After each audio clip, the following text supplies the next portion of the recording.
Operation GCD with an Appalachian grin. Adventures and shenanigans, we're diving right in. Out in the hollow where the secrets creep, garbage can dudes digging mighty deep. Secret societies, shadows in the pines. Operation GCD of American rebels design. Double J searching deep in his brain hole, past layers of malted hops and bone resin. From cults to cover-ups, we're talking about all of that. So watch your sixth friend and the truth we trust. The world's a puzzle, grunge rock ain't what it seems. Ancient alien cargo cults haunt the moon's pale beams. Cincinnati schemers, history's a haze. Double J's on the mic, lighting things ablaze.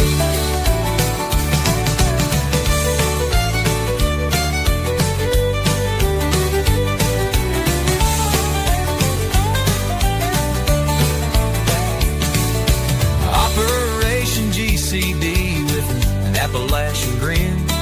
Adventures and shenanigans, we're diving right in.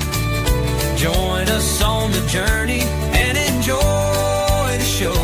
Thanks for joining us to get a little GC. Yeah, the world's a puzzle, brunch rock ain't what it seems. Ancient alien cargo coats haunt the moon's pale beam. Cincinnati schemers, history's a haze. Double J's on the mic, light things ablaze. Hell, the world's a puzzle, grunge rock ain't what it seems. Ancient alien cargo cults haunt the moon's pale beams. Cincinnati schemers, history's a haze. Double J's on the mic, lighting things ablaze. Double J's on the mic, lighting things ablaze.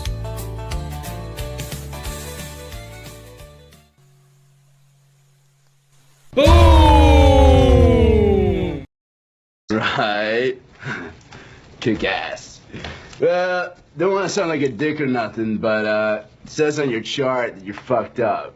You talk like a fag, and your shit's all retarded. Howdy, folks. Your host, Double J, back here, coming at you live from my studio/RV dining room, located directly inside America.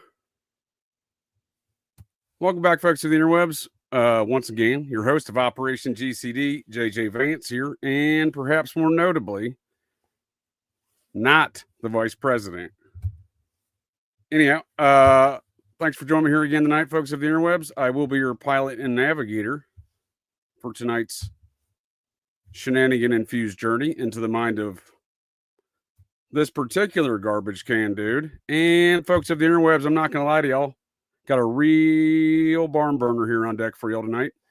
An occult and or esoteric review of the 1987 cinematic masterpiece, The Believers, starring Bill Hicks / Alex Jones, best friend Charlie Sheen's dad, Martin Sheen. If y'all don't remember old Charlie Sheen before he's this new Netflix star or whatnot, whatever he's doing these days, he was a quote-unquote 9/11 truther in the mid-aughts, along with his buddy Alex Jones / who I argue was Bill Hicks. Anyhow, I won't belabor these points any further. I got a few plugs here tonight, though, folks of the interwebs. Got some real barn burners coming up here on deck as well. Operation GCD Live. Got the tomorrow night Patreon show of the Anatomy of the Satanic Panic, starring everyone's favorite psychological warfare operations officer, alleged Green Beret, although I'd like to see evidence that fat, doughy bastard passed any sort of physical fitness exam, Lieutenant Colonel Muppet Mikey Aquino. So we got him coming up. We're talking some more of the phase 3, that is, of the Satanic Panic. The kind of mid-2008 or so, mid-aughts, if you will, to modern day, including his pal and co-author of the Psychological Operations Manual there, if you will, Psyops to Mind War, General Paul Valle, Mr. QAnon General. So he'll make an appearance. But of course, no Thursdays here is complete without Muppet Mikey's pal and the adventures of Muppet Mikey and Ted. There's thousands of Americans out there. By the way, I've been shot with a laser beam twice. Watch out, folks. I got Ted twice. So that'll be coming up tomorrow night here. And on Sundays, actually Saturdays and Sundays, Sundays, going to be doing a comparative analysis on the Society of the Cincinnati, deeper into the occult genealogy of America. In fact, going to be doing a kind of a compare and contrast of this paper specifically out of the University of Munich, of all places. The deepest piece of cunning, conspiracy theory, and the Society of the Cincinnati, 1783 to 1790. The inaugural, this is a PhD dissertation from, don't ask me to pronounce this dude's name, Ludwig something here, but we're doing that on Sunday, so that'll be highly recommend folks check that one out. That'll be a real barn burner. And of course, tomorrow night, disregard Saturday night, here on Operation GCD, we're doing Sundays from last Sundays. And that is, pardon me, that is 6 Degrees of Ohio, the Ohio serial killer of dogs, Mr. Stephen Baldwin / Stephen Finkelstein. Who was his daddy and what did he do? Well, his daddy was the dog and animal trainer to the stars, a lot of processed church stars, if you will, Hollywood stars in that client list. Stephen here murked a bunch of dogs, stole a bunch of money, is in prison today in Ohio. That's where he got named the serial killer of dogs by the judge back in March. And he's the #1 suspect in the disappearance of his ex-girlfriend from West Point, Maura Murray, back in February of 2004 in New Hampshire. Interesting case. Nonetheless, Operation GCD Sundays on Saturdays, 9:30 p.m. Eastern Standard Times. Oh, and I almost forgot, Operation GCD Fridays. I don't have my Muppet ready, but Operation GCD Fridays, Nazi Satanist Transpocalypse with Dr. Inferno. He's an expert on more of these neo-Nazi Satanist activities of the 09A and 764 type of business. What I assert are neo-processing activities. Hey, kind of like Stephen Baldwin's friends, because he was the top pit bull trainer for the Process Church / Best Friends Animal Society before he got labeled serial killer of dogs, or, during that same time. So, anyhow, folks of the interwebs, without any further delays, tonight's show, I got Clint and Todd from the Third World Assassin YouTube channel, which may have in fact been relabeled the Mystery Babylon Continues YouTube channel, which I like that name, sir. Oh, yeah, I picked. Thanks for joining me, GCD gents. Welcome back to Operation GCD. Oh yeah, thank you for having us. Appreciate the invite. Oh yeah. Well, yeah, yes, sir. We're here actually on the fact that you recommended tonight's film. I'd never seen it until or even heard of it, quite honestly. So you mentioned it to me. It's got all the great elements: human sacrifice, child sacrifice by elites trying to rise up in power. Psychological warfare. And it comes in hot real fast. It comes in real fast. I was actually confused, though, why they had a musical introduction from the Muppet Chorus. True. Yeah, that's very odd. My bad. My mistake. That was a different film. No, that's what happened. First 3 minutes. Right. Got the Muppets. Well, it does come in hot, though, right? It comes in real hot. Real hot. Tragedy, man. That movie is just tragedy after tragedy. I don't watch a lot of horror films. So I had never heard of this one, but it reminded me a lot of I had a couple flashbacks of the film Ghost Story I watched and did a review on a number of months back here. Great film, great review. Highly recommend folks check that out. What I don't recommend is the full frontal balls and dick that come at you right in your face hole about a minute and a half into that film. And then I saw Martin Sheen get into the shower here in this film in about a minute and a half. I damn near shut it off. Yeah, you're like, oh no. Yeah, Todd actually picked it because it showed the lady's bush later in the film. No, I'm just joking. Yeah, right. That's my style. Yeah. So, I appreciate you bringing this to my attention. It was an interesting film. We got some Santeria throughout the film. I kept singing in my brain hole the Sublime song. I don't practice Santeria, Todd. I ain't got. There you go. That keeps you grounded if you do that while you're watching that film. I thought you'd like it with the police. It's got the police angle in there too. JJ, you being a former military police. No, it's great stuff. I mean, any film that has not only a Sheen. Let's be honest with you, the Martin Sheen and Emilio Estevez, the Sheen boys know how to act. Martin Sheen especially. I don't know about the other two. Martin Sheen especially, but I don't know about the other two. I'm a big fan of the Mighty Ducker myself. Okay. Yeah. I like Repo Man. they're locals here. Martin Sheen is from Dayton, and many of their family all still reside here. The Estevezes in Ohio. Yeah, and I believe both and Amelia have both moved back to the region. I assume in a beautiful area. They lived in a beautiful area. Okay, well, yeah, I'm like, why Ohio? Now we try to get away from Ohio. Yeah.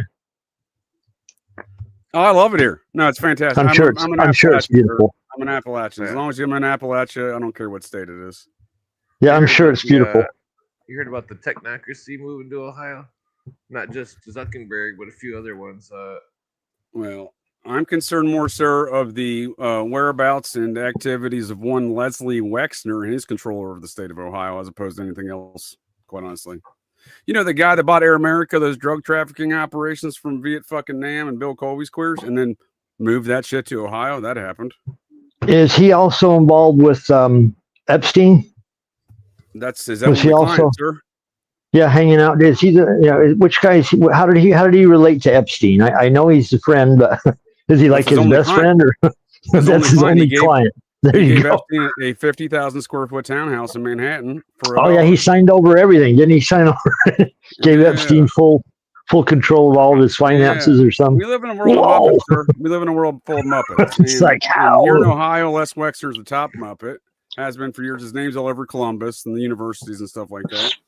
And Spooky. There's a report from Columbus PD where the guy, his guy before Epstein, got murked in Columbus by a hitman from the, not Lucchese's, one of the 5 families of New York. It'll come back to me in a second. Nope, it won't. Anyhow, he got murked, and the Columbus PD leaked that report to the public, citing a mob hitman that was the one that murked the previous Epstein for Wexner. Yeah, I wonder if Epstein was in Contra in South America. There's Contra. I think Jeffrey Epstein is in fact a special forces operative. If that's what you're referring, sure. Yeah.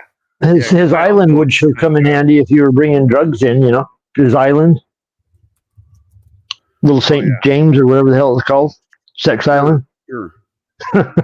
Yeah, I mean. But you realize, that island, I think, is a large part, and I don't want to go full-blown Epstein here, large part of distraction. We have, first of all, the guy that owns Paramount now, or soon to be, Larry Ellison and his son, who are vying for rights of about to damn near own everything in media from Paramount when they own CBS, Viacom, all that business. Ellison's island is 10 times larger than fucking Epstein's. Bezos' island is bigger. Epstein's. Everyone's island is bigger than Epstein's. Who do you think wants us to focus on the Epstein Island? Probably those other guys in their islands. I think David Copperfield, his island is bigger than Epstein's, I believe, if not about the same size. But we'll never hear from his victims, sir. He made them disappear. I heard they had his island in the background of Ellen DeGeneres' show. Oh, here we go. My favorite CIA AI, Bill Colby ball washer. I salute you for your service, RR channel. RR channel's here.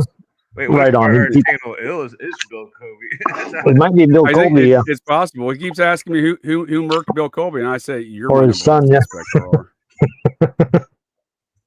Yeah, Ohio's long been a Rockefeller stronghold long before Wexner. I'm sure this is part of the same enterprises because it was Rockefeller Bush number one's granddaddy. Who was his daddy? What did he do? Well, his granddaddy, Prescott's dad, was the vice president of Rockefeller Steel in Columbus, Ohio. Wasn't he also involved with like Union Bank, or that was financing the Nazis, or Prescott these Bush? Things transpire later, sir. I'm talking about the late 19th century at the moment. Gotcha. May I get? We have a request, sir, from Desert Rain to adjust your audio, sir.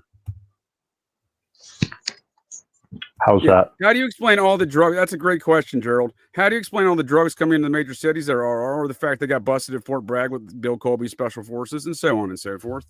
Let me be honest with you. Claremont County, Ohio does not become the #1 drug overdose death capital of America, per capita, of course, from 1980 to 2015 without a substantial increase in the supply of drugs. Yeah.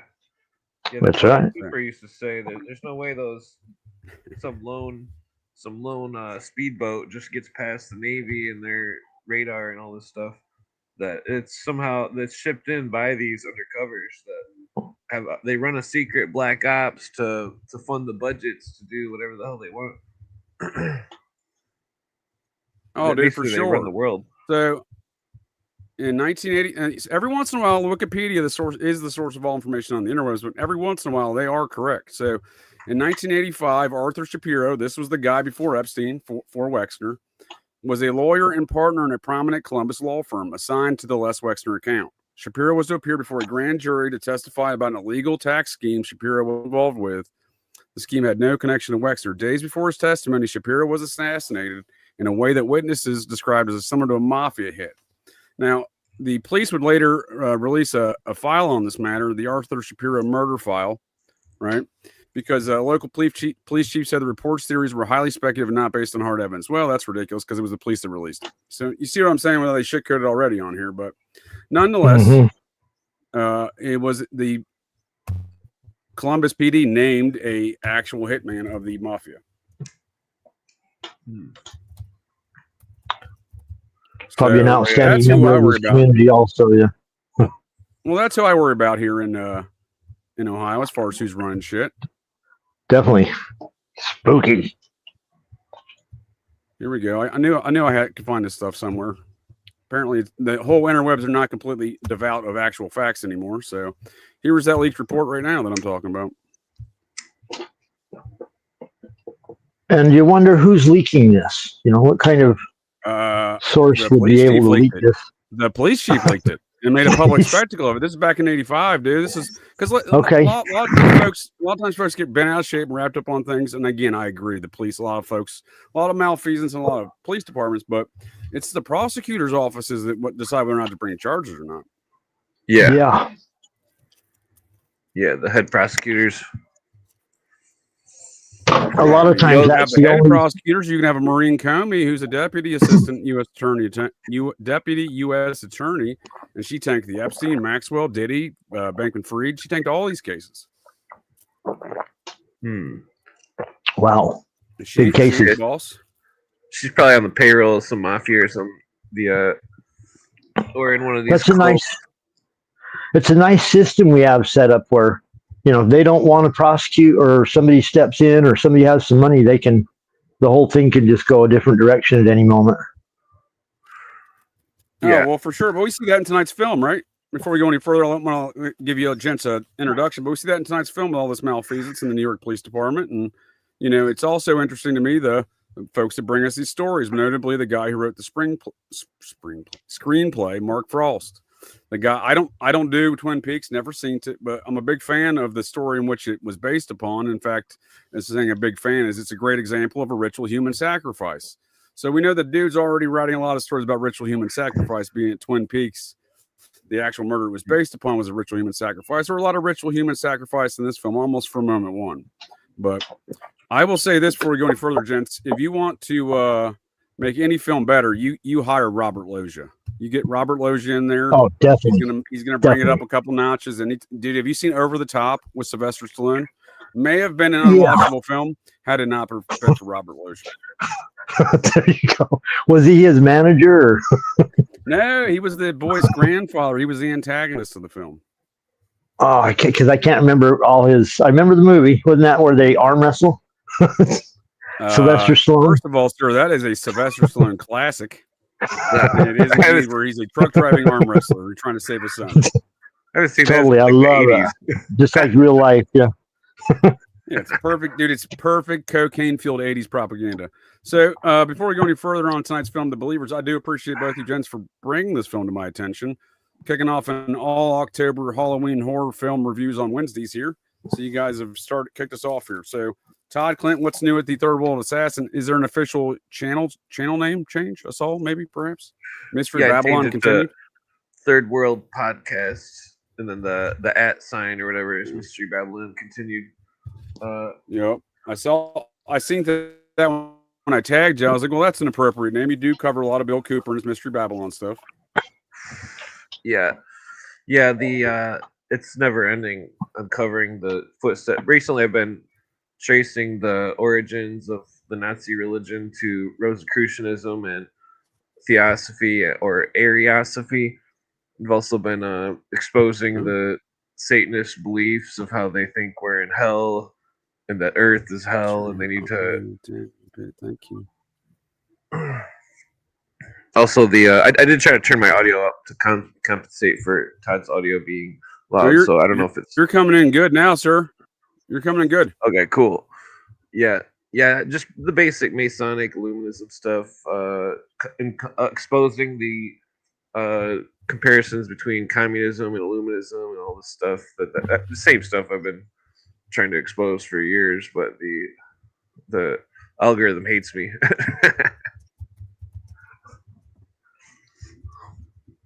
Yeah. No, dude, for sure. I was just I was trying to follow up with the chat here. Todd, we got a couple of requests with your microphone. If you could adjust that, please, sir. So when how's it sound? Any better? How's it now? Any better? Maybe just have like a volume. It's a Bob Dylan tune. We'll find out. I have no Bob Dylan. I mean, I have no volume control.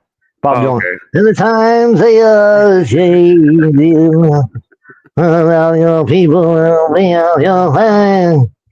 I'm here with you in the time. How's my house? Maybe just JJ, turn your volume up all the way to 200% like I did. Maybe it'll all even out. I'm good, dude. I was just going with the chat. Sounds fantastic. Yeah, the chat's important. We want the people to love this production. I was saying what the chat's reporting, sir. What the chat's reporting. Yeah, exactly. I'm saying you gotta please the chat. We do this for the chat.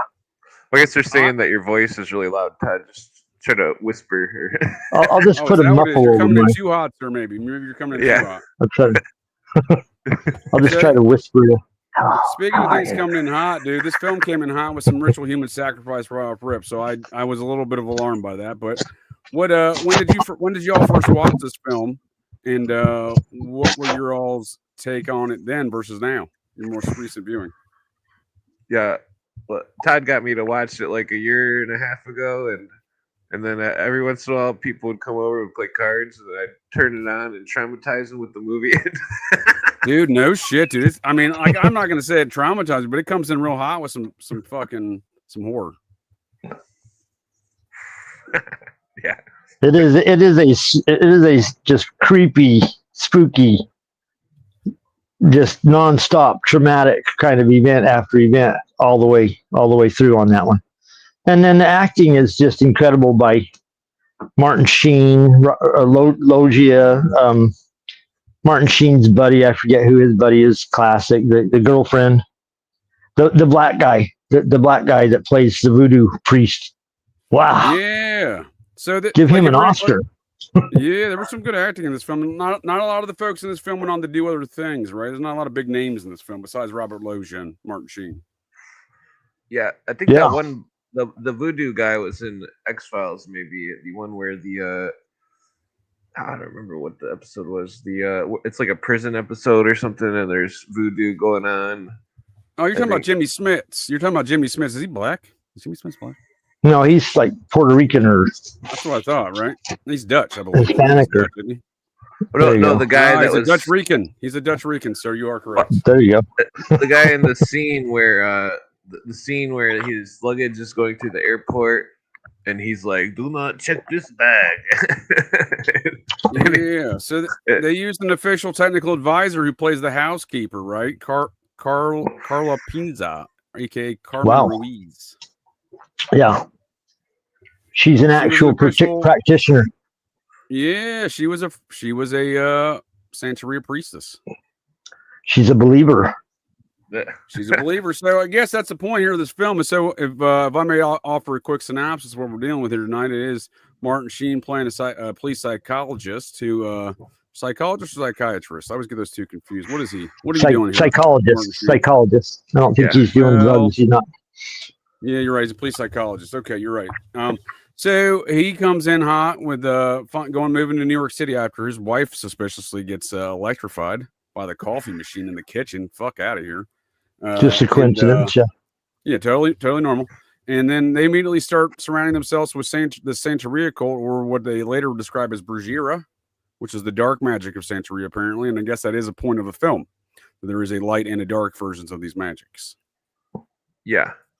Is that a good synopsis? What we're dealing with here? His son. That's pretty good synopsis. Yeah. Yeah, at the beginning, the kid finds a bead or a shell in the park or some shit that was part of some sort of dark Ritual Santeria. murder. Yeah, and then Yeah, later, but he's already targeted before that, right? He's already got that Yeah. doll, right? We don't see him get the doll, but he's yeah, playing with the doll there when they move to New York City, and it's a little voodoo looking doll, right? Mm-hmm. Yep, he's tied in with people that are brought in at the first movie that you don't realize they're involved, which is his parents or his wife's parents. Who are these old people that are they the grandparents of the child, or who are they? I tried to put my finger on that. Which ones?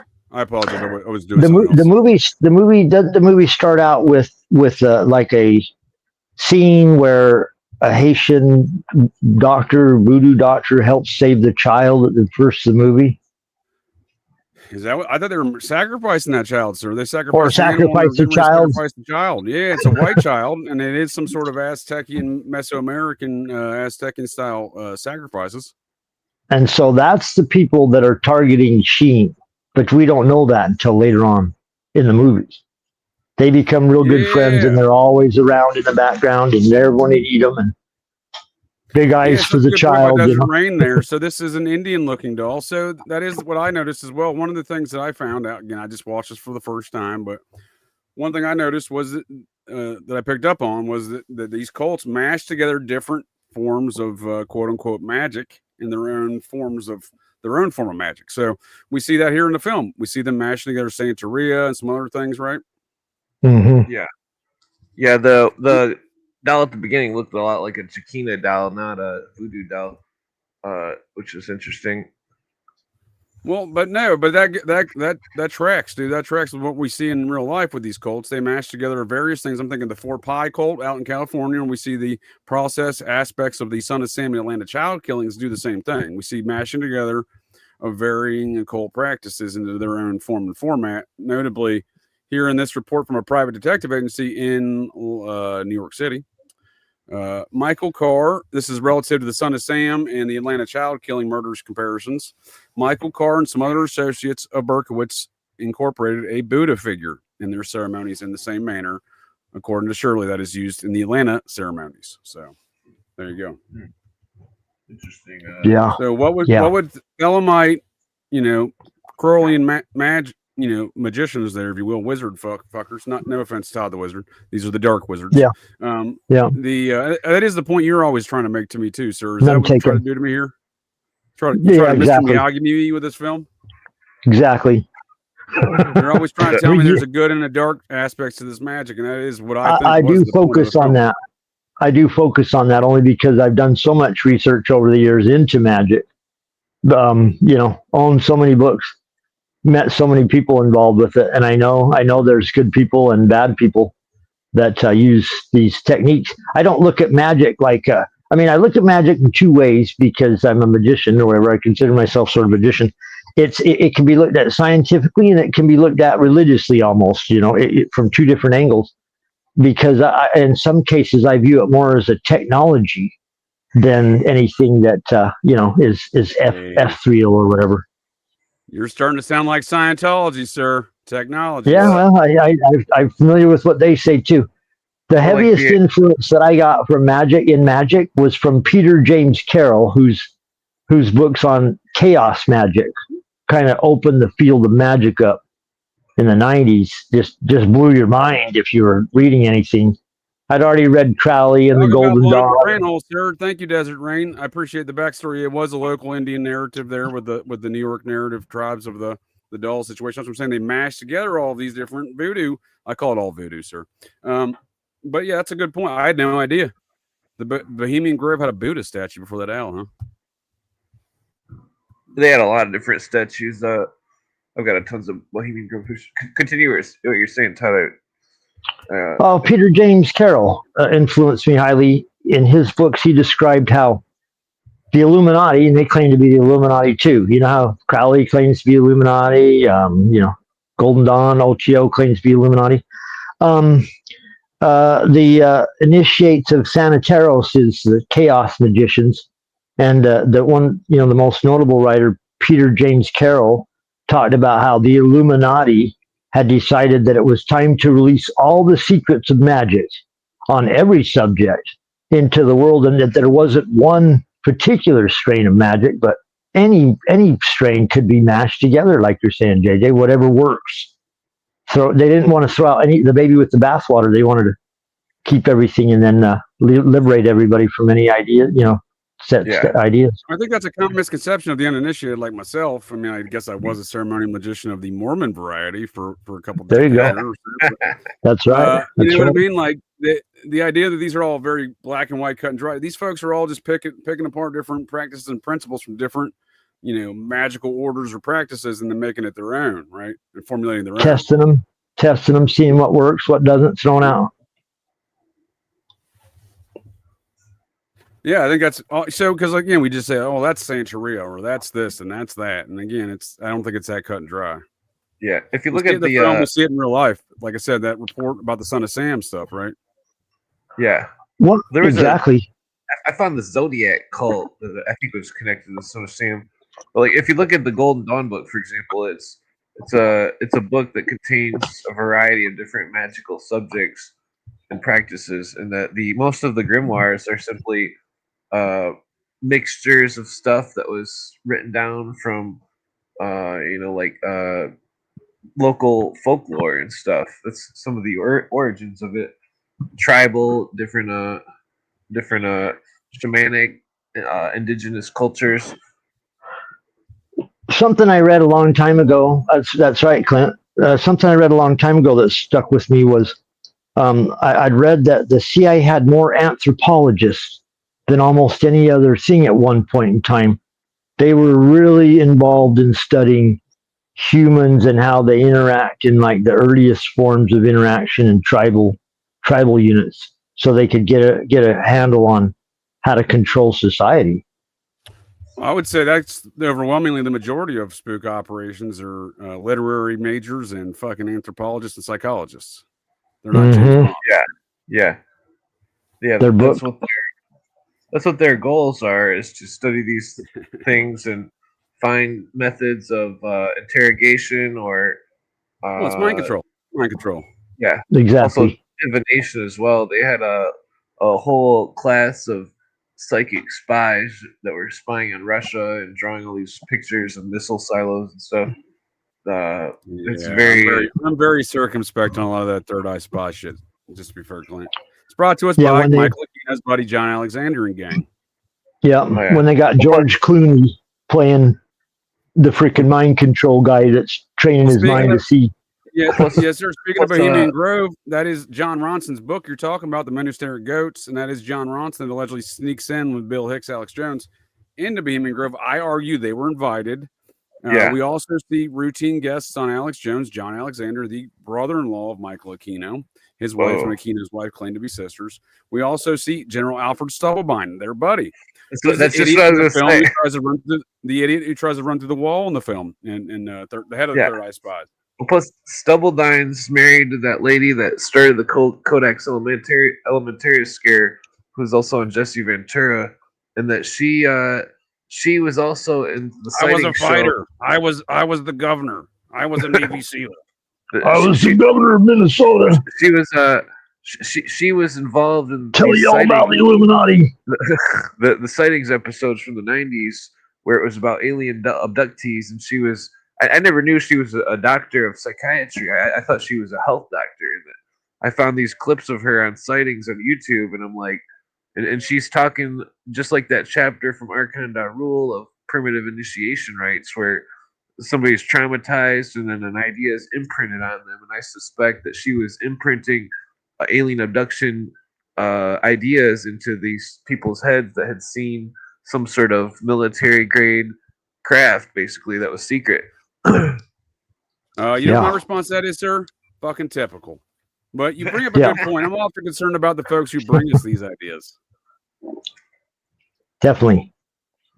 Oh, yeah. So the director of tonight's film, John Schlesinger, you may know him from the director of the infamous film, one of Cocaine Bob Evans' classics, Marathon Man, filmed in the literally in the Process Church's backyard in Pound Ridge, New York, in Westchester County. It's a real den of iniquity there, folks. Mm-hmm.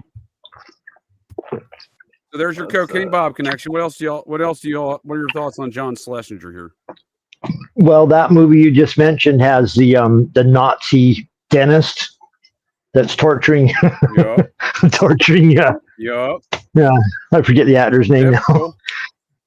But classic scene where he's, tell us where the diamonds are. Babe Levi.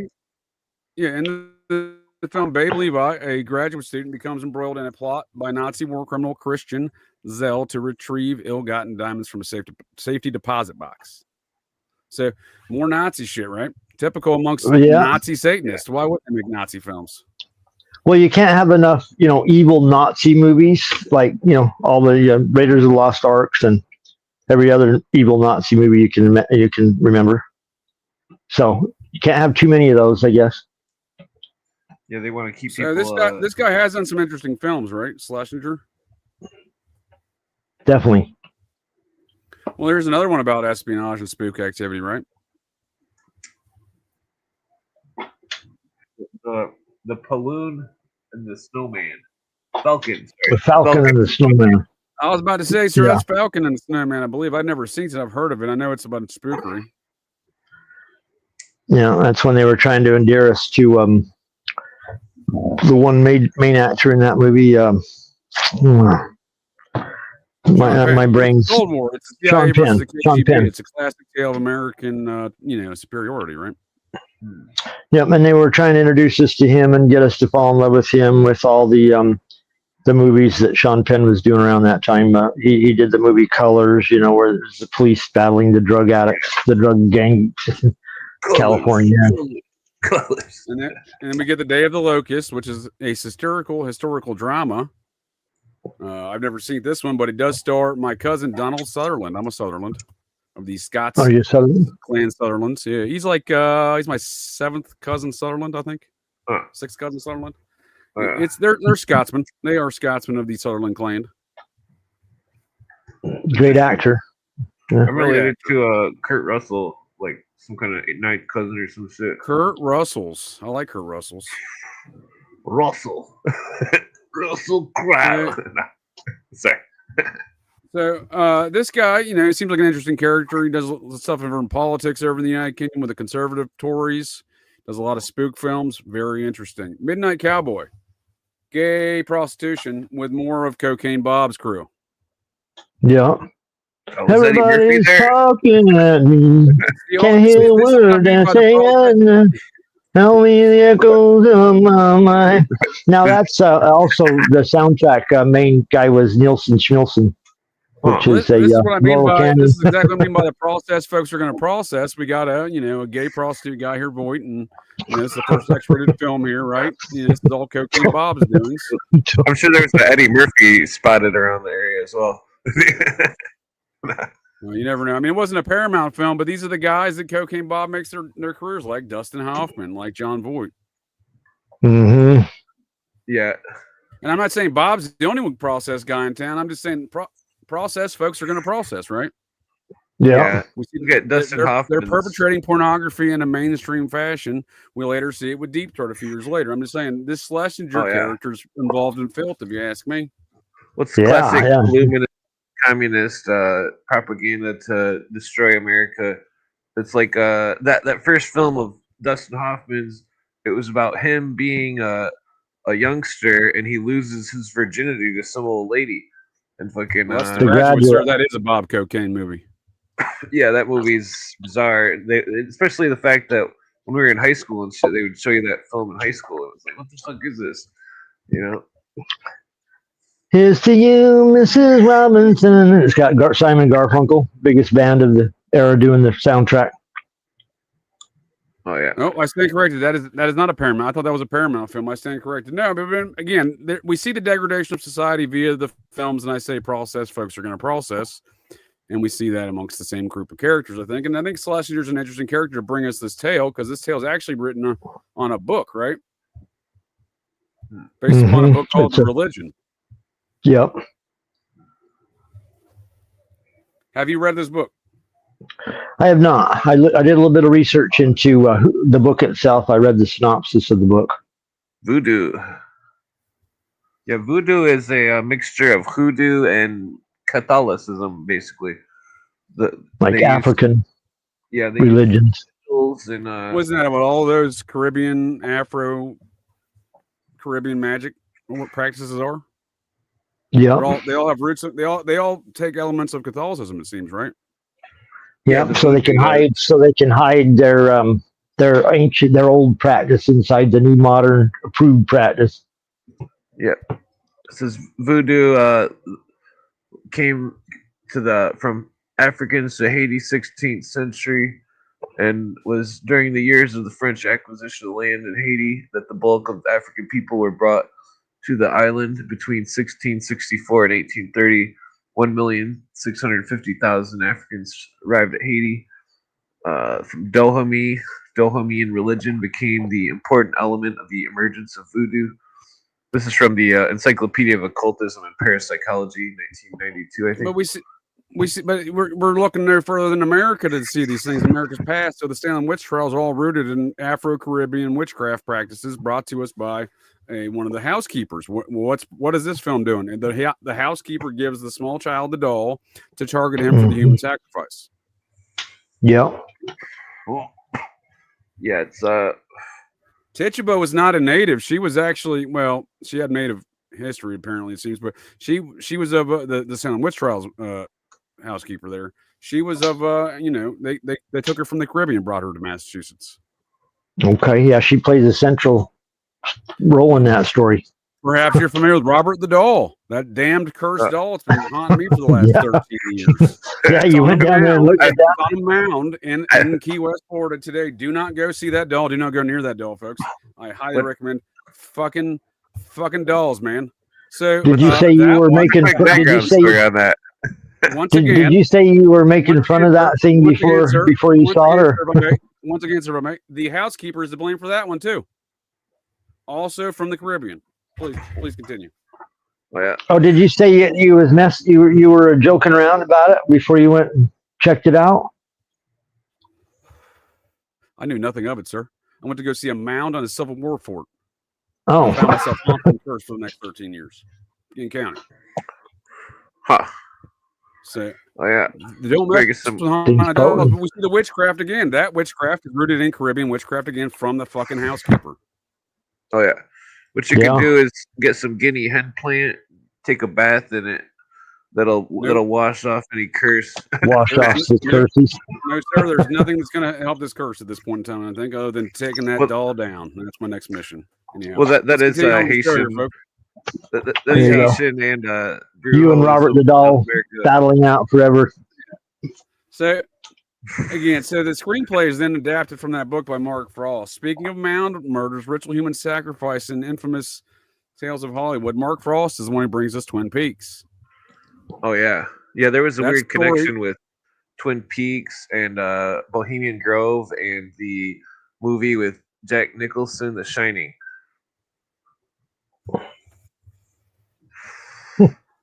I thought so too, Desert Rain. He gets it from the first scene of the movie. However, you see him in Minnesota with that doll. However, if you read any synopsis of the film, because I was like, where the fuck did he get that doll from then? So that means that they targeted him in Minneapolis is the only thing I concluded. Yeah. The opening scene, it shows the kid with that Chiquina-looking doll and he's holding it. That's what I'm saying, dude. But it becomes a plot device throughout the film, and the plot device tells us that is his targeting by the cult. That means the cult targeted them when they were in Minneapolis. That means the cult, did they murder his wife? I don't want to get into this point, but yet this far into the thing, or this early on, but did the cult murder his wife? Well, Minneapolis does seem to be at a cult hotspot. It's a mound hotspot, sir, for sure. But I'm saying that Desert Rain brings up a good point, and it can be a confusing aspect to it. I took it as this. They targeted the family and the child back in Minneapolis, and they may have been involved in that electrocution incident. Yeah. It does seem odd there's no backstory. Oh, sorry. Well, no, they show the scene so quickly that and then they don't bring any other context in around it to tell you what's going on, so it's kind of gets lost. Oh yeah. First time watching it. Well, I had to go back and watch it a second time here, and that's why I said I kind of concluded that they targeted him earlier on than they infer. Mm-hmm. And they leave that part kind of giving him that doll. They have the film has like a menacing thing you can't see in the background the entire movie. There's kind of this feeling of menace that's hidden slow behind the scenes, creeping up closer and closer as the movie goes on. You know? I mean, they kill the lady in a couple minutes into the film. He starts screaming and shit, dude. But they don't let up with it. They keep piling it on this creepy presence that's creeping in. You're right, sir. They don't let off on it every 5 minutes or so. So that's a good point. I did not know that about Titchy, but it makes sense. All dolls are demonic, in my opinion. In fact, the teddy bear, the lady who invented the teddy bear, is the same fucking lady who made Robert the doll. Whoa. That's weird. Plus, it was named after Teddy Roosevelt. And of course, you know the history of the Barbie doll. Yes, ma'am, Margaret Walter. I am referring to that Robert the doll. It's on a mound, Civil War fort in Key West, Florida. The Otto family actually have history within excavating that mound with the Freemasonic Lodge they were a part of. That is Robert the doll's grandfather, right? Robert Otto is named after Robert the doll is named after the boy who owned it, Robert Otto.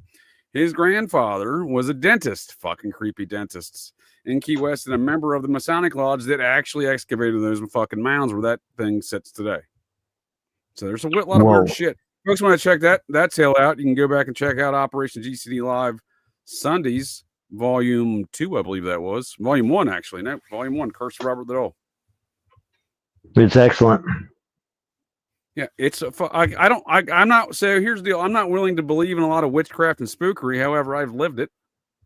I don't have a lot to explain for the curse that I've lived under from that fucking doll. I think it's charged by putting it on a mound. Yeah, could be.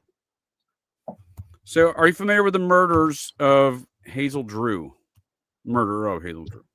Is that the person that was stuffed into a tree? This is Laura Palmer. This is the real Laura Palmer, if you will. Okay.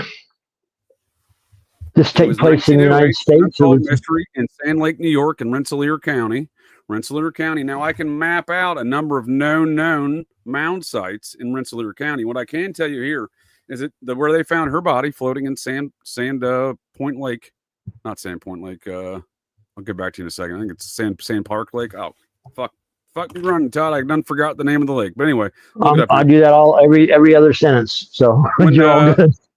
When they found her, Teals Pond. They found her in Teals Pond in Sand Lake, New York. There we go, on the shores of Sand Lake. So Teals Pond sits at the confluence of 3 rivers into this pond. So that's the perfect location for a mound site or mound complex, quite honestly.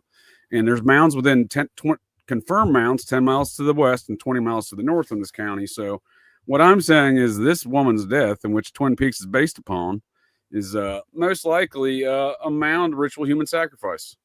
But, and again, much like you see in the film, there's elements that the authorities in the town and whatnot, and folks with money are all involved in some weird cult activities, and that was the result of.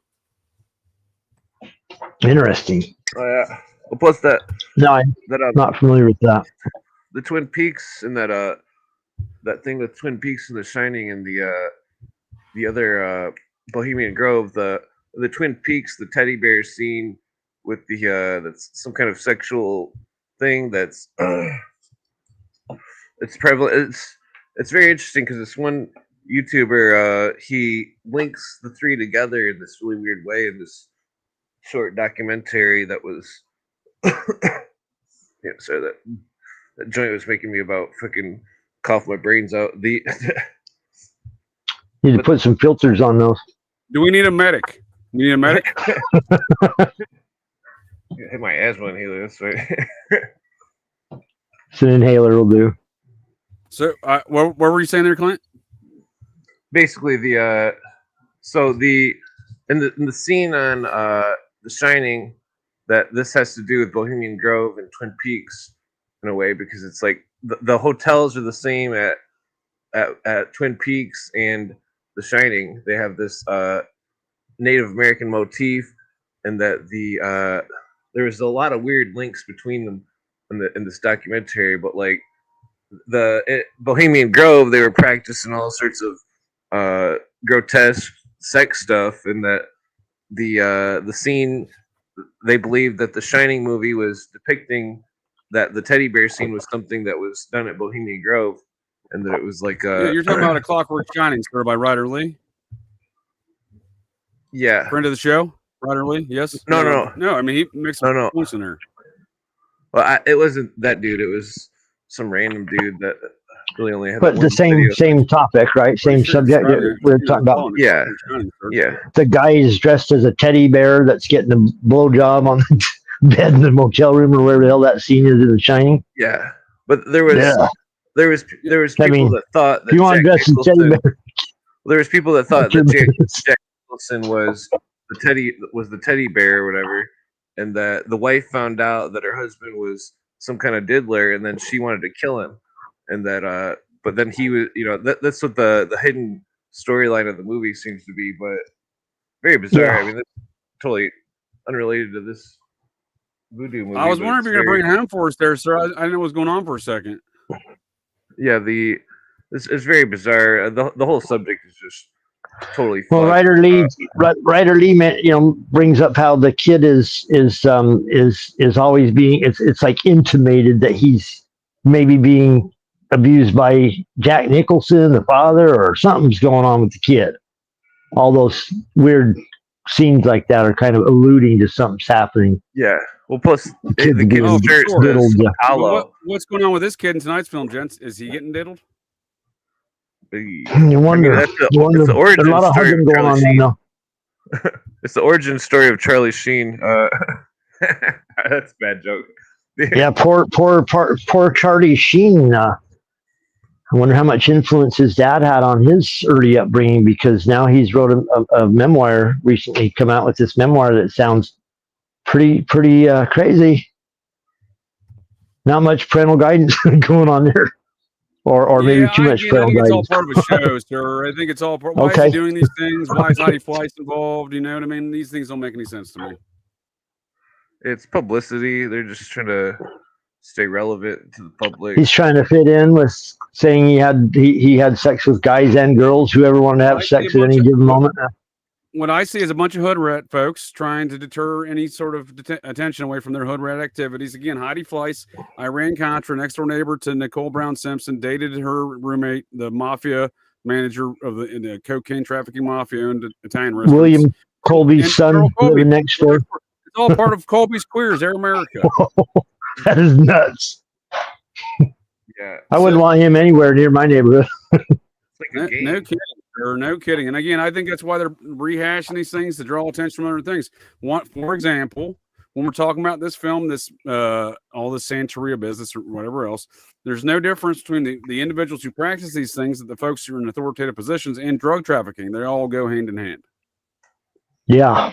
Whether it's Manuel Noriega or the Matamoros cult. Now, what I read on the Wikipedia, the source of all information on the interwebs, is they try to claim that this film was a quote unquote sort of manifested the Matamoros situation, sort of was influencing it, right? And I think that's ridiculous, considering Constanzo, his activities in the Matamoros situation predate the production of this film, first and foremost, but we do see an epicenter of power, drug trafficking, and these weird ritual sacrifices and magic practices. Mm-hmm.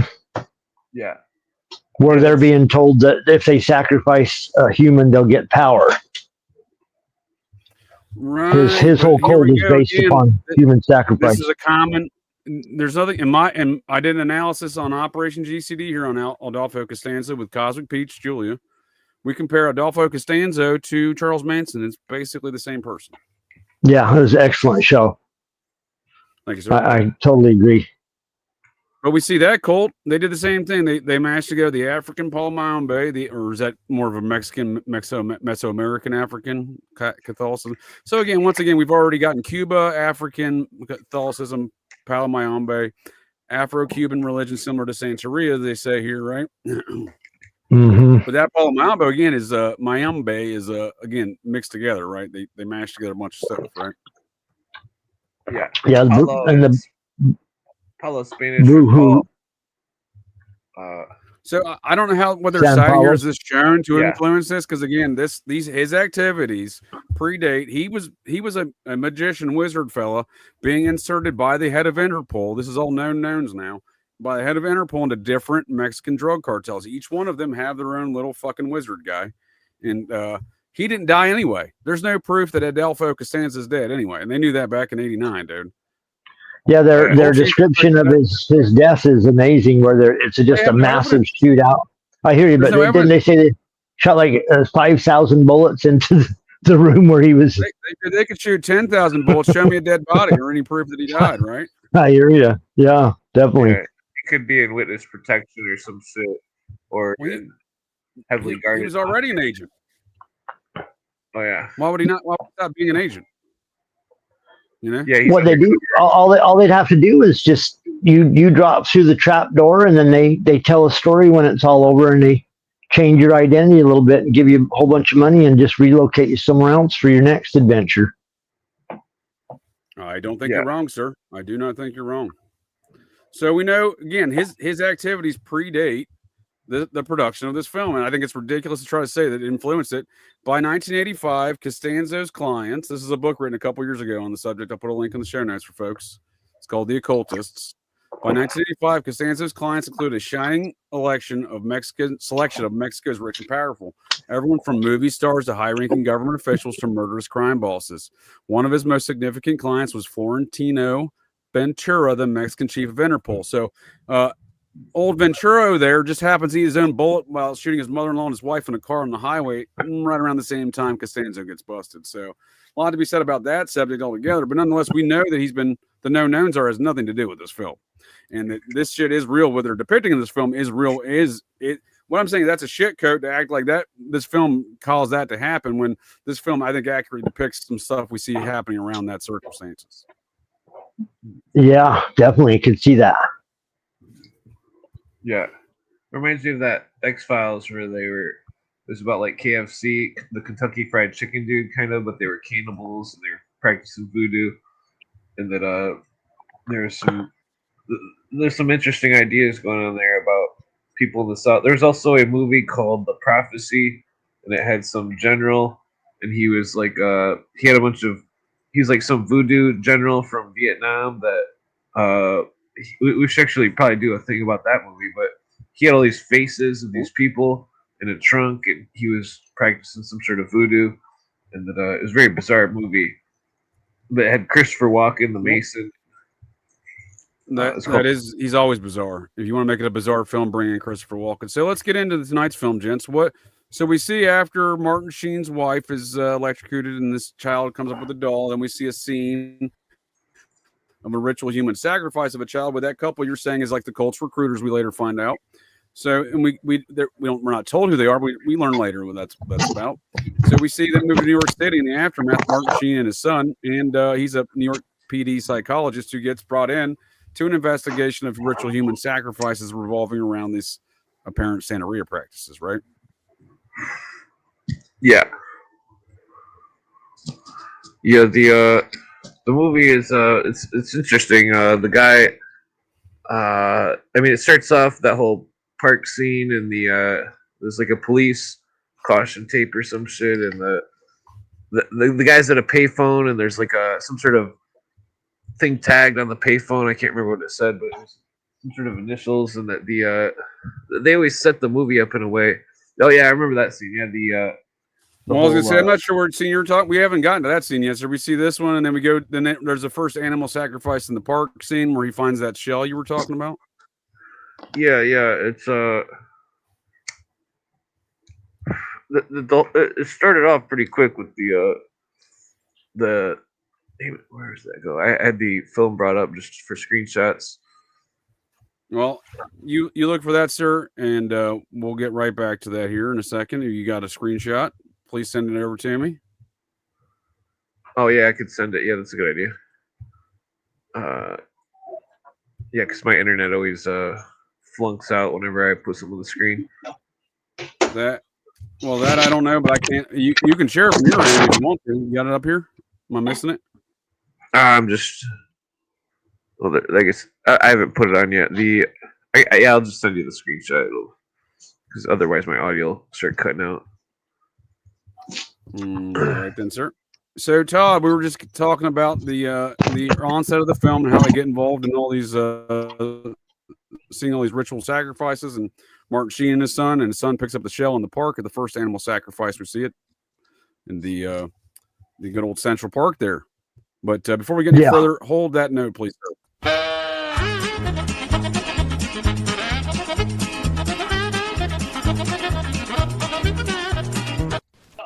glad you called. Listen, I have Bobby the Baboon in lockup, and he says that for 20 bananas, he'll provide evidence. Johnny Chimpo is the pimp in charge of the Cartoon Network whorehouse.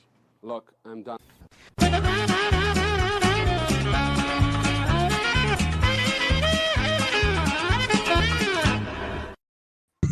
And we're back. So we see the film. They go to New York City, and then got the son and the dad there. Martin Sheen's a psychologist. He's eventually brought into these investigations, but we see the first ritual human sacrifice or ritual sacrifice is the animals in Central Park.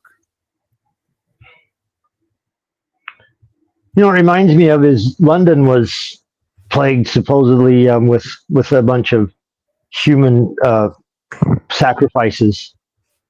Maybe about around the year 2000, they were finding like body parts stuffed in suitcases.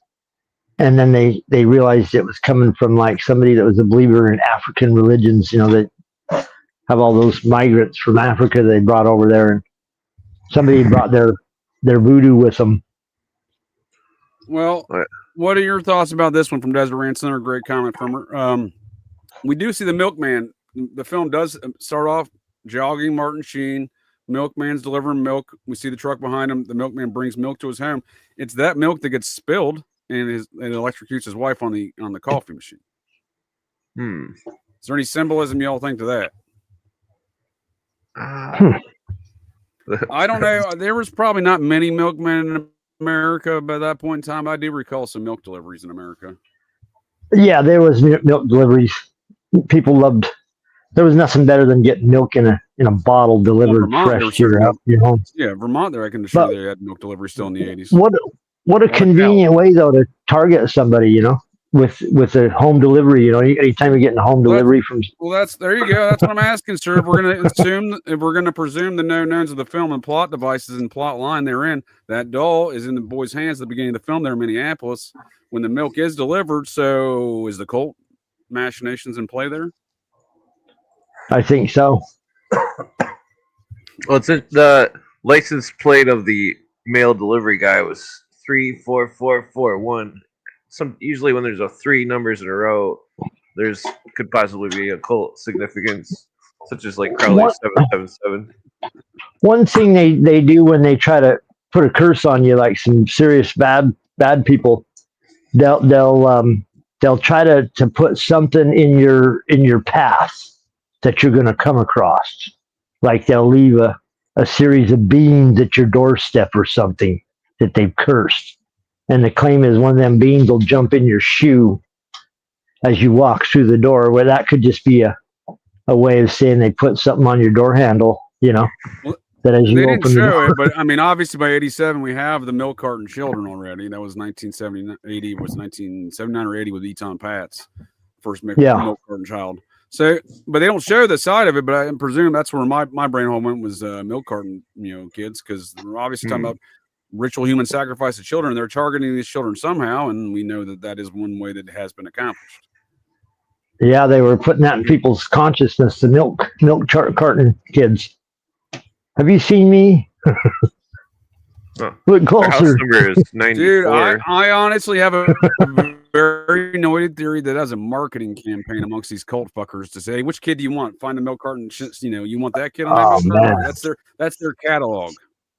Yeah, kind of like they said Wayfair was listing cabinet furniture. Which cabinet furniture do you want?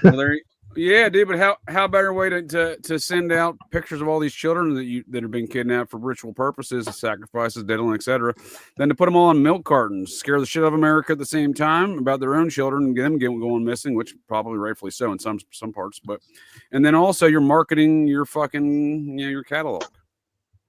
Yeah, definitely. They were getting ready to come out with the big serial killer thing after the Satanic Panic.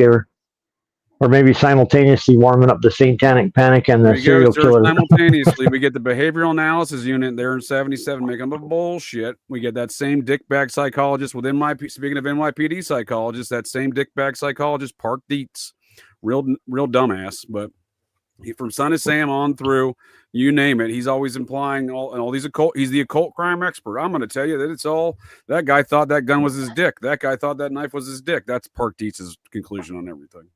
I see. Yeah, like Ted Gunderson talking about the Satanist behind every bush or whatever. Well, I don't think they got Park with a couple of the lasers, but they may have. That's true. Yeah, watch out. They were with old Phil.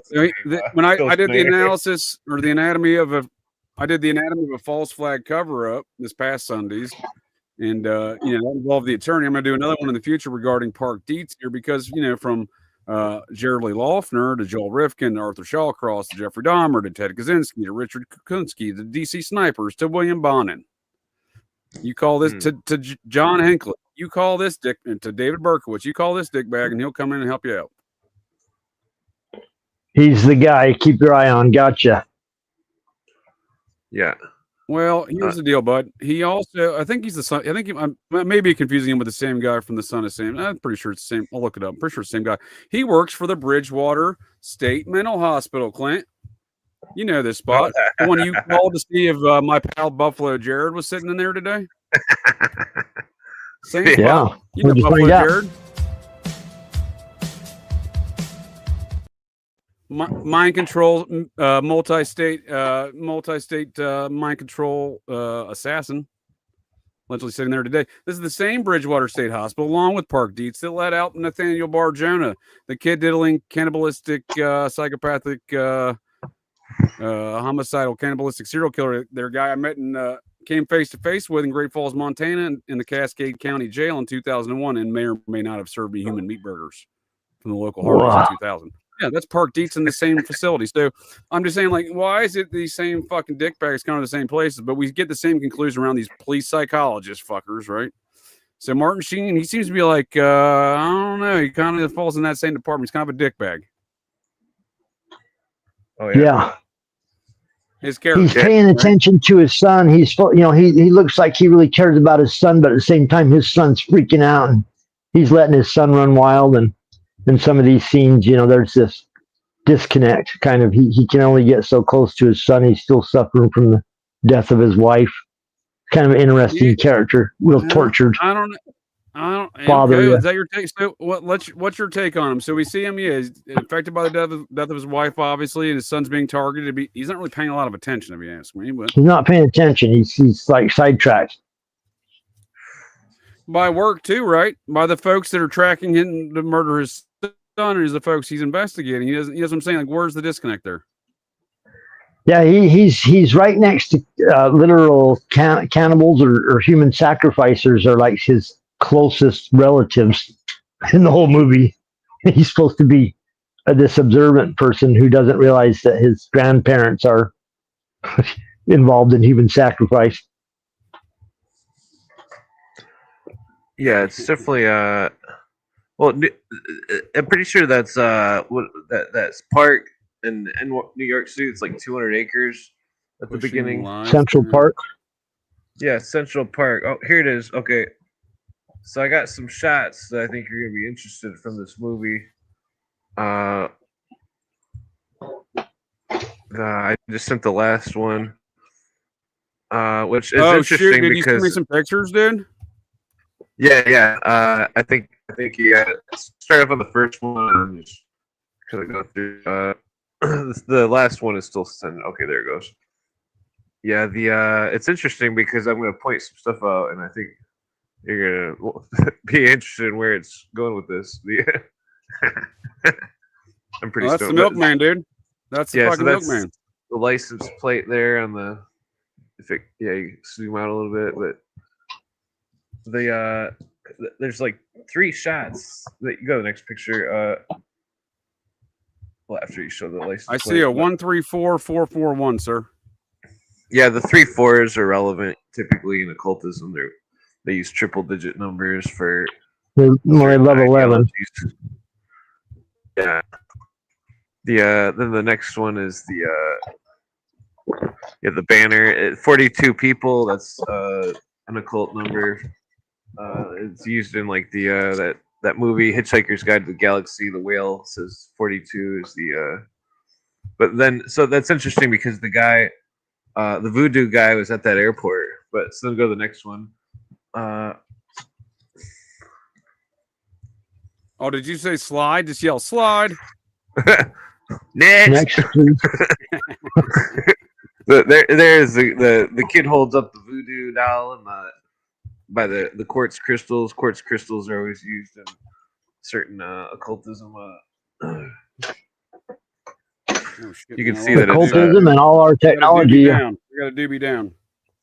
Well, I don't think we're on fire. We're good. Yeah, then you drop, go to the next drop one. a cherry. Be careful. Yeah, dude, I wasn't paying attention. Dude, it fell off. That happens when you're smoking. Yeah, so this picture is weird. This is sir. Too many things. You rolled it too loose, JJ. You rolled it too loose. So I'm a multitasker. I'm a multitasker. Well, I like it what you do, so keep doing it. Whatever you're doing, keep doing it. The kid draws these pictures in the film at the beginning, and it has 2 flower face things that are crying, and they look upset or something. But that's what's on the screen right now, Todd. But I see it. Like basically like a some sort of sign of even I'm pretty stoned. Some sort of sign of a problem or something. But go to the next one. The like a shrink would definitely be like, "Oh, your kid's drawing this shit. We're gonna have to, having some issues." Yeah. Yeah. But then what was the next one? Next. Oh, it's just Desert Rain was commenting. It's not a voodoo doll. What are we talking about? What kind of doll is this? I don't think it's a voodoo doll, though, right? Oh, I think it's it looks like a Kachina doll. From like the Native South American. West. So the kid draws this face on the thing, and then if you go to the next one, it looks like a smiley face, and it's it's interesting because you talk about the smiley face killer thing. Fuck yeah, dude! It's a very occult symbol. Yeah, go to the next slide, and you'll get a better look of it. There's actually two. They have that shot on Mr. Sheen there, fucking on the phone, showing the smiley face quite well. On the fridge magnet or something. I comment here. I appreciate the commentary, Desert Rain and Dave. Yeah, like this is what I mean. It's not easy to say when you're practicing what kind of occultism you're looking at, because they all mash together these different practices, whether it's Buddhism or the Hopi shit here, where we have the instance of the 4 Pi situation out of Los Angeles there in this Ed Sanders files, where in which they incorporate some sort of Kali worship, some sort of Buddhism, and Thelema. So you guys figure that one out. Ooh, yeah, that's a spooky combination. Ecumenism. They mix everything together. It's typically they'll do. That's why a lot of the occultists are always comparative religious experts. Yeah, they're always interested in all the. They're interested in how all the religions. I call them losers, Clint. I call them all losers. No offense, Todd. Oh yeah. There you go. No, yeah. So I'm not one of them. I'm different. I think that's a good point you've been making to me over time, sir. There is the concept of understanding, and you're not the only one to make these points to me, but I do appreciate and respect your opinion. That over time, that understanding more of this occultism. I'm not an occultist, nor do I care to be, and I'm not directing any offense towards you, sir. I'm just saying you have. I know that. Made me understand. Help me understand my brain hole better. That there are folks that do intend to use these practices for beneficial purposes and not, I repeat, not for negative practices. I'm not the vice president, but that is the point of the film, I guess. Again, the director here wanted to hire this priestess, this Santeria priestess, to emphasize that there are folks that practice Santeria. And they apparently have a crystal ball, and there are folks that practice Brujeria, which is this dark side of Santeria.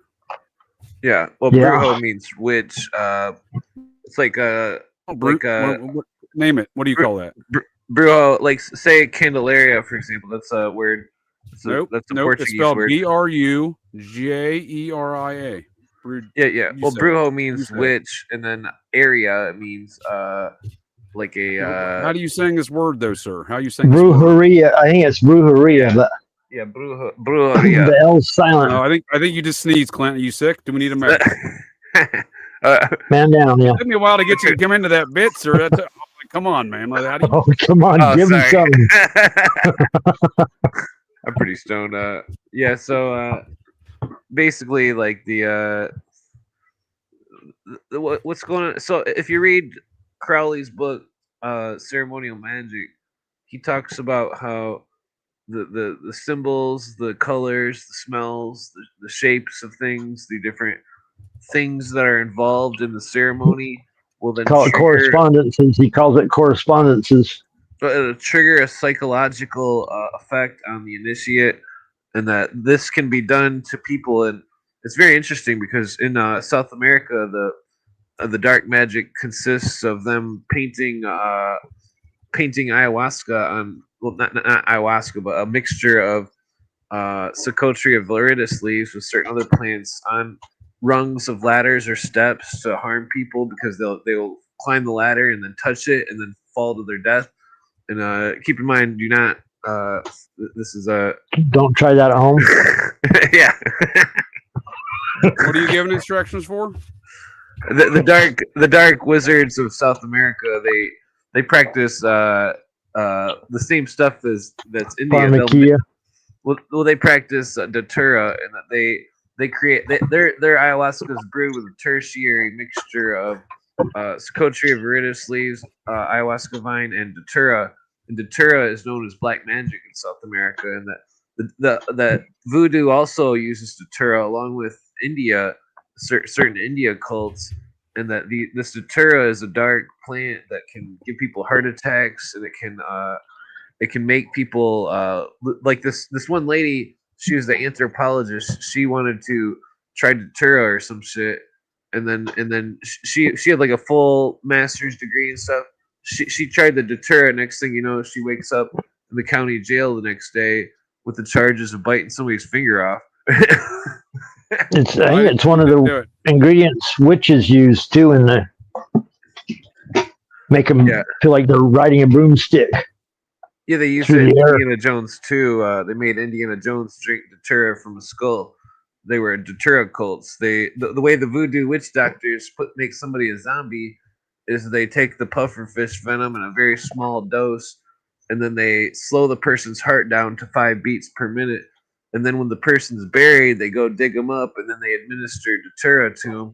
And then they keep the person administered under the datura, and they use them as slaves for plantations. So that's not datura. That's I hear a lot of these. I like to describe these as more of a folklore type tales. Have we seen evidence of these things? Am I wrong? Oh, this is real. This is real. This is, if somebody takes datura, they don't know what's going on. It's very dangerous plant. Datura is well known. Yeah, but is anyone really being enslaved underneath these things? Like, there was all this stuff. No, there was pushing these tales of you remember Unsolved Mysteries? Like, oh, you blow that in your face and you're gonna go fucking paralyzed. No, that's real. That's the ninjas used to use that type of stuff. They would take the pufferfish venom and put it into a small little instrument and just blow it right at you, and you'd die from that. That's like I remain circumspect, sir. No disrespect, but I remain very circumspect to these things. You know what I'm talking about, Todd. They were like, hey, there was this real cross conspiracy culture about 10, 15 years ago. Like, oh, everyone's getting voodoo eyes. They're making everybody voodoo shit. I'm like, well, there was fuck out of here, guys. In Unsolved Mysteries in the 80s, there was an episode about one of the voodoo guys that got away. He was a zombie, and he'd been nailed into the coffin, and he had the scars from where the nails went through his cheeks, and he just kind of snapped out of it one day. I think I've seen that one. Was that Weekend at Bernie's too? It was. Except I had a black guy. It was a different version, yeah. Well, it's definitely weird because in India, the datura cults run around naked all night, and they steal anything that's not nailed down, and that people close their windows and have locks and stuff, because these cults are common in India. Now, I personally have never used datura or ergot or any of these substances, but I've sure read a lot about them over the years, and that is the claim that some of these things can produce these effects, like Clint's talking about. Yeah, the scopolamine. But I haven't seen it personally. That's the shit I'm talking about, dude. I'm tired of hearing about scopolamine. That shit is bullshit. There's no evidence. That's bullshit. Gotcha. I'm not saying it doesn't have a medical effect on somebody. I'm saying the way it's being prescribed and told about, it's going to control these people. You're going to be zombified. Go fuck yourselves.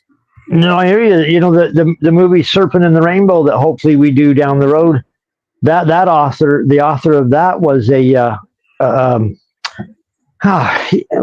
forget what science he was into, but that book was written about tetrodotoxin. Yeah, it was that book. His book though was the first description. It was called The Serpent in the Rainbow, and it talked about how he went down and found this stuff from these people in Haiti. He was financed by the college to go do it. The movie was an exaggeration of his work, but that's where these things are an exaggeration, sir. Totally. But it may have been some kind of disclosure of the CIA actually being the ones going there. But you know, JJ, you done mushrooms? Have I done? Have you ever recently? Have you done mushrooms, sir? Recently, yeah. When's the last time you used mushrooms? No. My point is, you ever done a mushroom experience and had it? Can you hear us? Yeah, you are back. Have you ever had your mind blown? You are back. I done mushrooms? Please continue. Have you ever had your mind blown completely out the back door by like mushrooms? What is it? You ever had your mind blown by a mushroom experience? Dude, I only eat what old Terrence McKinnon would describe as an epic dose. That's my standard. Okay. Dose. There you go. That's the way to go. If you can do it. Like blast off. I'm talking about 8 grams. Go maybe hard. 10, 14, crazy. I'm feeling real Holy GCD shit. about life, sir. I ate about 4. Oh, yeah. I tell you a tale one day about spring break a few years back. Me and my garbage can dudes collected together there in Los Angeles, and I went on what I would only describe as a judgment night style adventure on about 10 grams of mushrooms, about a case of beer, and Lord knows how many cigarettes around downtown Los Angeles late at night. I don't recommend it. No, that sounds a little dangerous. Yeah. I haven't tripped for like 12 years, but usually you want to sit in the couch. Most people like to sit places. I like to travel. Sir. So yes, to answer your question, I've done that many times, sir. What was your conclusions on the mind blowing? My point is there are things around that can open, expand, blow your mind through the back door, where you come out of it going, holy shit, whatever's going on here in this world. Maybe I'm not quite seeing it in all its grand totality. I would agree with you, sir. I would agree with you if you're saying that mushrooms of the psychedelic psilocybin natures there would essentially lifts the veil of reality in a sense, and I would agree with you, yeah, for sure. And it's hard to describe. It's hard to describe almost on one of those super highs like you're talking about. Well, let's call them regular highs. Let's call them regular highs, sir. Regular high, super high, regular high. Let's be honest about the situation. I could do more. Yeah, but it's hard to explain almost what you see on an experience quite like that. You can't almost bring it back into words. You see, if your brain's been expanded to a certain degree. Yeah, so you can understand how you can understand how some of these things, right? But you can understand how these could be used by cults or leaders to really influence people's minds. Like you saw beyond, now you know what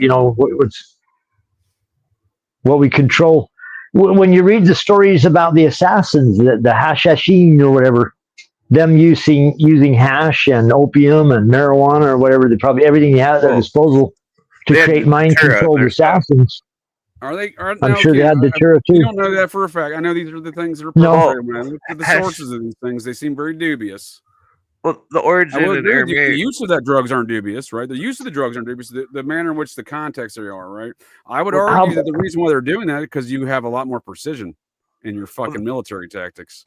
How about the Japanese pilots, the kamikazes, supposedly using drugs right before their last All I'm going to say, sir, is the, I smoke pot every before every basketball game. My my high school there, and I played significantly better than I did at any time when I wasn't smoking pot. I could target things better. That's what I'm saying. Like, I think there's a lot to be said why the NBA doesn't drug test for pot, because all their guys would make a lot less shots.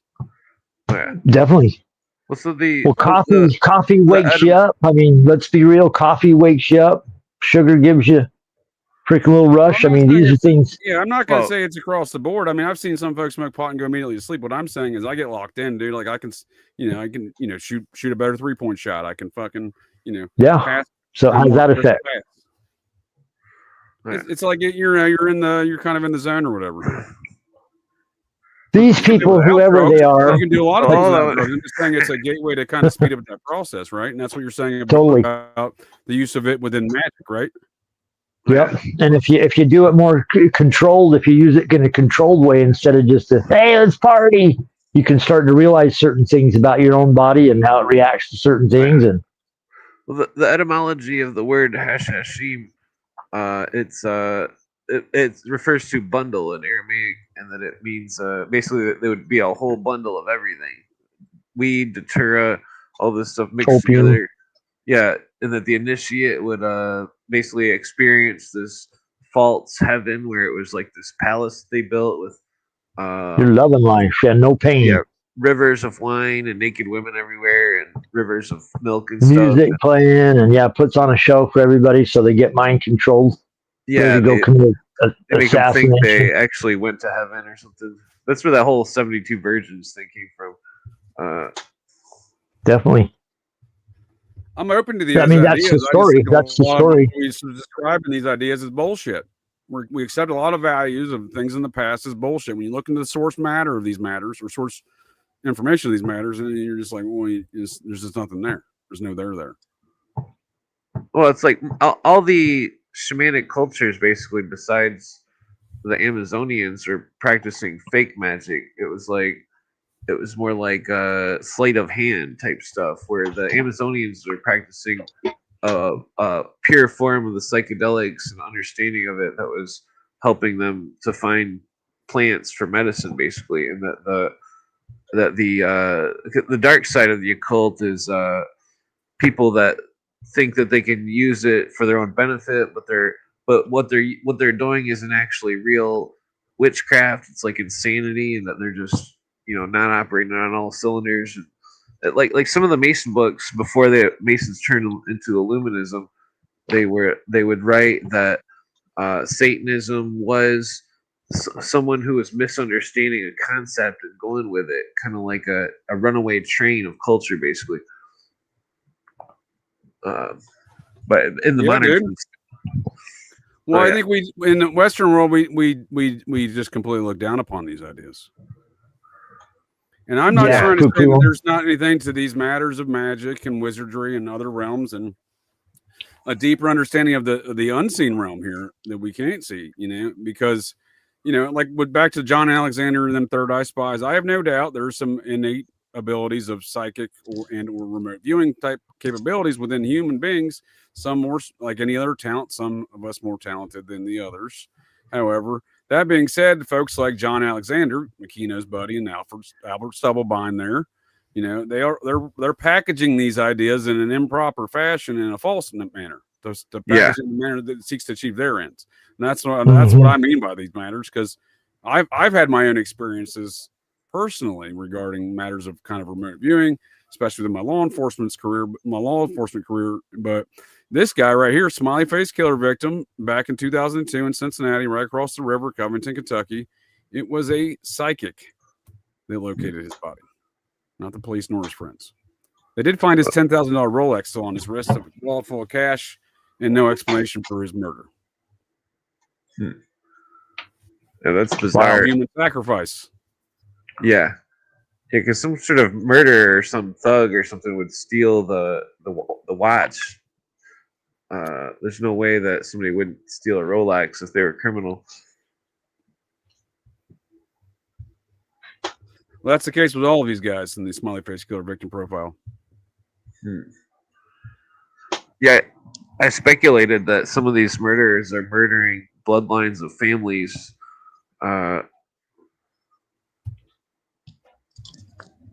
It seems like they were. Or you've been watching too much. You speculate, or you've been watching too much Operation GCD. Yeah, that is one of the things I continue to point out in Operation GCD, including my cousin. Is that my thoughts or is that JJ? She got murked by a vampire cult. Same vampire cult I encountered, not knowing this lady, the victim, was my cousin. Multiple times over. In fact, 5 times over. She's a Queen and a Vance, and I'm 4 of Abner Vances. So she's a Logan County, West Virginia native, born and raised. Well, she was born in Lincoln County. They carved Lincoln County. This is the northern part of Logan County, but nonetheless, she was murked. She was married to Billy Graham's personal attorney's son. So a lot of weird Billy shit Graham? in that human sacrifice. Billy Graham was the 33rd degree Mason, I'm pretty sure. That's weird. Oh, yeah. Right, but you're talking about bloodlines, dude. Sharon Tate's father, Lieutenant Colonel Paul Tate, U.S. Army Intelligence. His second great grandfather, Lieutenant Jesse Tate, Virginia chapter of the Society of Cincinnati. I could go on all day. You name the conspiracy theory in America, sir, I will name the Society of the Cincinnati connection. Charlie Kirk, okay. Yeah. Charlie Kirk's fifth great grandfather, Lieutenant Joseph Kirk, Virginia chapter, Society of the Cincinnati. Oh, you think his wife's not related? Okay. His wife was literally born in Cincinnati. The Franzvies, her grandfather paternal, was knighted by the King of Sweden, who's a member of the Society of the Cincinnati. So, man, forget the Illuminati. Yeah, it's all Society of Cincinnati now. Illuminati's a side show, side distraction. Well, Illuminati's. Well, I think it's involved in the mix. Again, we see the same society families. We see a society family as an OG member of the Process Church. We see his first cousin funding the Church of Satan, the financiers of the Church of Satan. So we see a lot of the same intersections, a lot of these same families, but there is a divide, it seems. Yeah. Yeah. Yeah, 2 radical factions of groups that are both shitting on America. So, destroying the world. so back to the movie, man.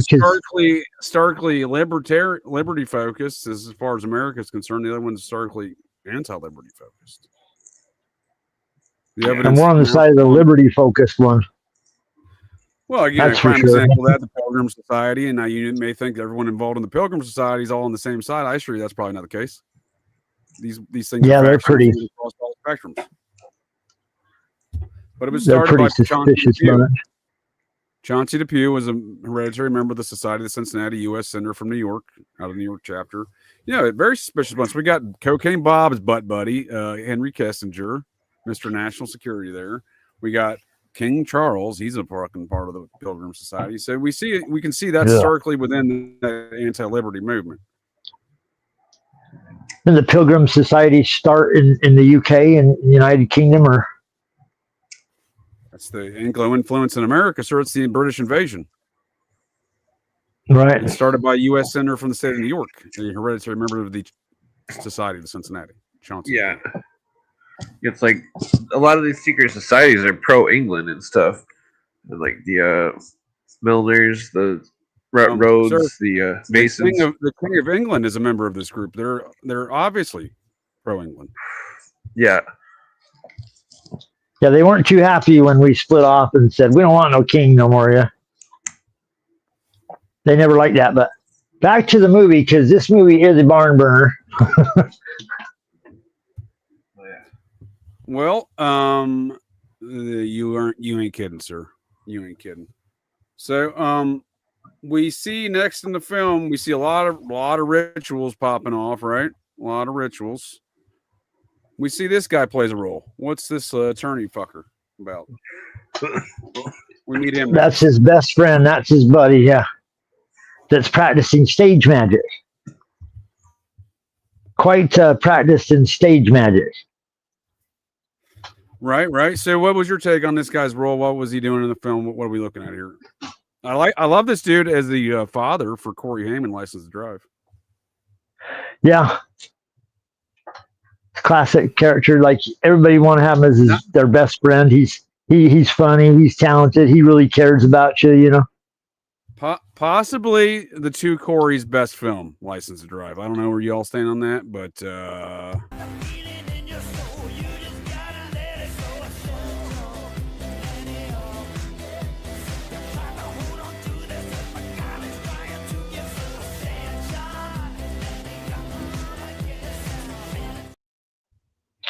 I know a lot of folks claim that that's not the best two Corey's film, but I would dispute otherwise. License to Drive, best two Corey's. It's hard to say. I loved him in The Burbs. Yeah. Well, there was no Corey Haim in that, sir. I'm talking about double Corey. I'm talking about Feldman. Yeah, Corey Feldman. Sorry. I didn't see a Michael Jackson sighting. Is Haim the one that died? Is Haim the one that died? Well, yeah. Mm-hmm. Are you inferring that Corey Feldman should have been the one that died? I wouldn't disagree necessarily, but I mean, if that's what there's a connection there for sure. Best friends, aren't they? Well, they were. That's what they say. Uncle Ted. Charlie Sheen, yeah. Good friends with Charlie Sheen. Uncle Ted said, his fart sounded like a gust of air. You ain't kidding. So Charlie Sheen is the one he's largely danced around raping him. Martin Sheen, the star of tonight's film, son. I don't know. I've never heard these sort of allegations around Martin Sheen, but it makes you wonder how far the apple fell from the tree. Yeah. You had to have some knowledge that this might be occurring in Los Angeles somewhere, maybe Hollywood area. What I'm inferring is perhaps Charlie Sheen's a victim. He was a victim himself, and that's why he's re-victimizing. Yeah. He does have that look. Right? Let's have that look. Yeah, I would doubt it. The story like traumatized. Well, I mean, Emilio seems to have turned out okay, I suppose. Maybe, I don't know. They have a third Estevez acting brother, Ramon. I've heard of this guy, but I don't know if I can place him in. I've heard of him, but couldn't place him in a movie. He was in that film, Cadence. Is that right? What's the name of that one? You tell me, Todd. Not familiar. What's the name of it? Martin Sheen and Charlie Sheen? Nope. I don't think I've seen that one. Film together, right? Doesn't ring a bell. I don't remember them being in one together. Are you guys? Cadence. I feel like you fellas are. I feel like you fellas are joking around right now. No, is that one we should put on our list? Yeah. Cadence. It's like it's not a good film. I wouldn't put it on anyone's list. It's like a military no, prison. then. Am I making this up? Is this a new thing? Am I making this up? What year was it made? Roughly. I'm gonna say circa 1986. Oh, I guess let me look at the screenshot. Yeah, I don't remember that. Now I'm gonna look at it. Because I want to tell you what dog shit film not to watch. Do they both stay in the military?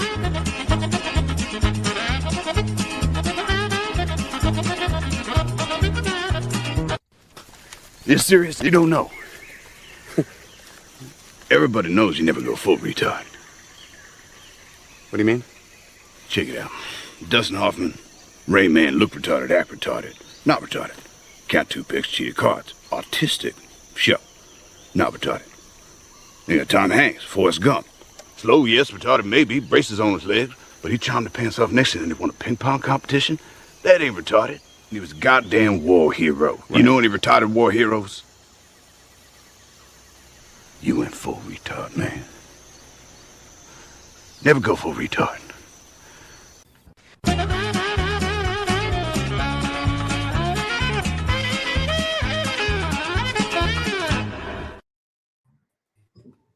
Found it. I was right. Cadence. Yeah, I think I've seen it. I just didn't remember his dad being in it. It's like some kind of boot camp movie. Yeah, it's not good. It's one you want to forget, probably. Oh, yeah. But I sent you two pictures, two more pictures for the thing, but after we discuss this. Ooh, there's actually a fourth Estevez sibling, Renee Estevez. Secret Estevez siblings, watch out. Ooh, she did some MacGyver shit, huh? I've seen every MacGyver. Which one is she? I'm getting lost. What were you saying, Clint? Oh, yeah. You never go full retard. Never go full retard. I sent you two slides for the from the movie. Oh, you forgot to yell next or slide. I didn't know what you were talking about.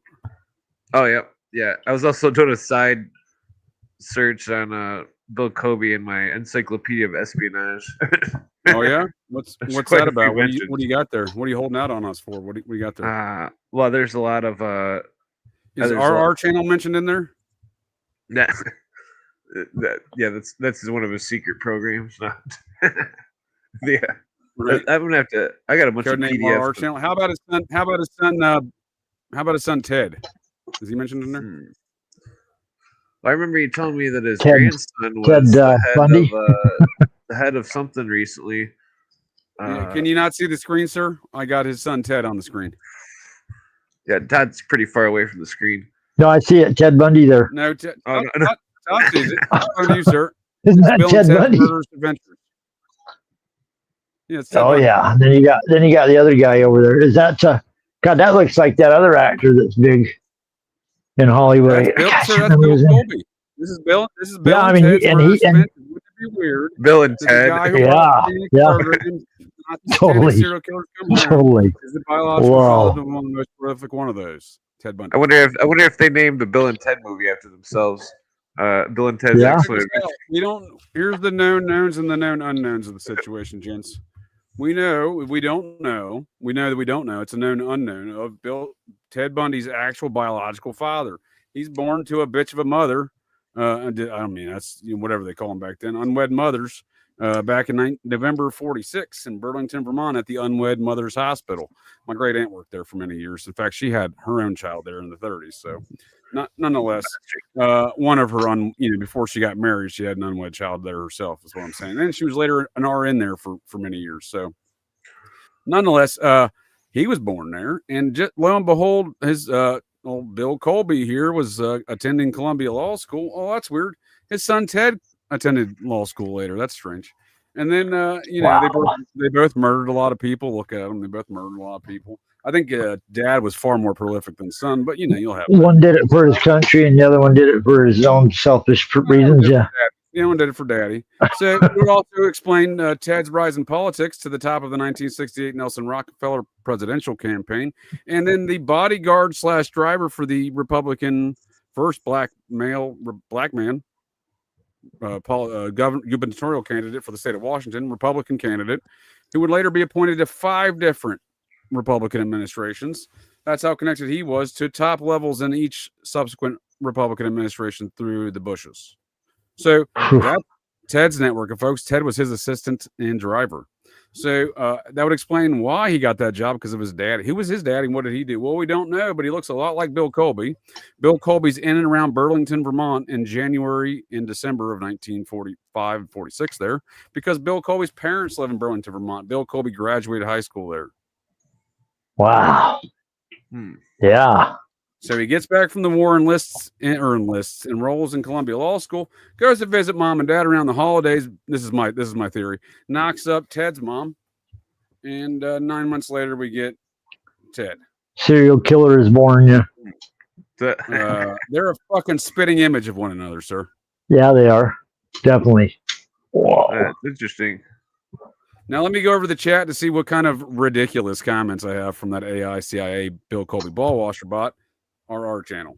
And RR channel, don't let me down. You got to have something for me here. Come on. RR, big money, big money, big money, big money. Come on, RR. They might, I think RR left Nothing? us. He's like, RR he- stands for, I tried to get this on Colby. Yeah. Without a comment from RR. is there a type of alcohol called R&R? Rich and rare or some shit? Yeah, I got a couple RRs for you, bud. There's a reading railroad monopoly. I'm pretty sure this is a look at RR channel's living room. I'm sorry, dining room. Yeah. There you go. Kind of Guns and- psychopath lives here, sir. Yep. Loves my guns. You got little fucking teddy bear things, dude. You got some guns here, dude. You got some anime shit, dude. Dude, this is Dr. Phil's fucking dining room, by the way. That's Dr. Phil's dining room. Dr. Oh, Phil. man. Also not a doctor, technically. You got fucking... Yeah, that's what I hear. Oh yeah, I'm still laughing about that. Wow. gunplay America's episode favorite joke. psychologist. Yeah. Well, speaking of psychologists, these law enforcement psychologists, that's where he comes from. He was a court psychologist. Dr. Phil. Oh, he's perfect. Where that Perfect. psychopath eats his dinner, dude. Yeah. Okay, it makes sense now. Well, that's Why what they I'm would saying. put it Dude, in what's front of Martin, all this for years. does Martin Sheen have a similar fucking dining room? Does Park Dietz dine on fucking, some skulls, like chairs and shit, Jeffrey Dahmer style? Always Yeah. possible. There's restaurants in Asia that serve human. That the rich people all go there because they're all a bunch of weirdos. Yeah, again, I've heard these tales, sir, and I'm willing to believe them. However, I ain't never seen it. I have seen dog being served overseas in Asian facilities. There's a YouTube video you about need some it. dog? National Get some dog. Geographic Get or some fresh dog. Oh man, a pox on anybody serving monkey? dogs. Dude, get some monkey. I've seen these things. What I'm saying is, I believe these things occur. I'm just saying these stories that get perpetrated about it. Who's telling us these tales? Right? You know, there was like a where do Vice these tales News come or something from? about it. That they were going in there and eating it or some shit. I don't know if they ate it, but it was like some inside video footage or some shit on YouTube. I was pretty blown away by it. Like, what the hell? So JJ, back to the movie. You got any clips of the voodoo guy? All right, well, I had those 2 screenshots lined up for us. I had a screenshot. Yeah, I got a picture of the voodoo guy. You got a picture? You got a clip? Yeah, you got a clip. A clip would be better. I try not to do clips because they end up just. They end up getting. Yeah, we don't want that. We don't want that. I don't like to. I don't like to interrupt the flow for the folks of the interwebs, but these guys are voodoo guys. Yeah, those pretty spooky looking guys right there. You got to have a still shot of the voodoo guy in the believers though doing his magic. This is a still Give shot. Everybody. The guy, the voodoo guy, that he comes from Africa from the airplane, and then it shows newspaper clip or some shit, and then he's like in this hotel room or something. All of a sudden, he lays out his gear, and that I thought this was interesting because it went from this scene of his gear, his voodoo gear, and then to the next scene of some soup. It was a direct screenshot change from the voodoo gear to the soup, and I think that it was an implication that the soup was somehow poisoned by the voodoo guy. It was a direct scene change, which was okay. It was very subtle at first, but then it was like, what the hell? They just go from the voodoo whipping up a tasty, tasty batch of soup there. Yeah. In between doing voodoo rituals. Yeah, because the idea of like magical potions and stuff. This is the witch doctors putting a little deter into there so he can get into his trance state. Yes, who knows what? I mean, it's very interesting. Are you implying this as human meat burgers like they served me at Hardee's back in Great Falls in 2000? It could have been. Well, it's very bizarre because my friend, his mom was Catholic, and she believed that the people that were bringing the drugs into the country were practitioners of witchcraft, and that she thought they cursed drugs or something. It was a pretty wild accusation.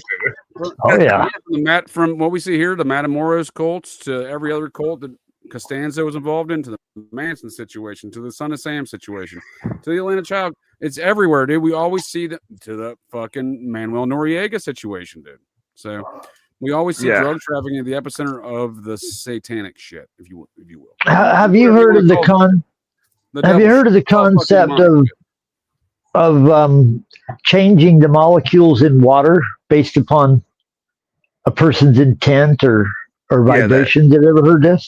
The Japanese dude, he's got a book where he shows the pictures and slides of the water with good intentions. They can change the molecules based upon what kind of attention's being put on the water molecule. I'm not saying I believe this. I'm saying this is what's been reported, that the molecular structure can be changed. You're familiar with cymatics, though, right? Right, JJ? You've heard the term cymatics? There's a lot to it, man. There's a lot to that, obviously, right? You look at your brain hole.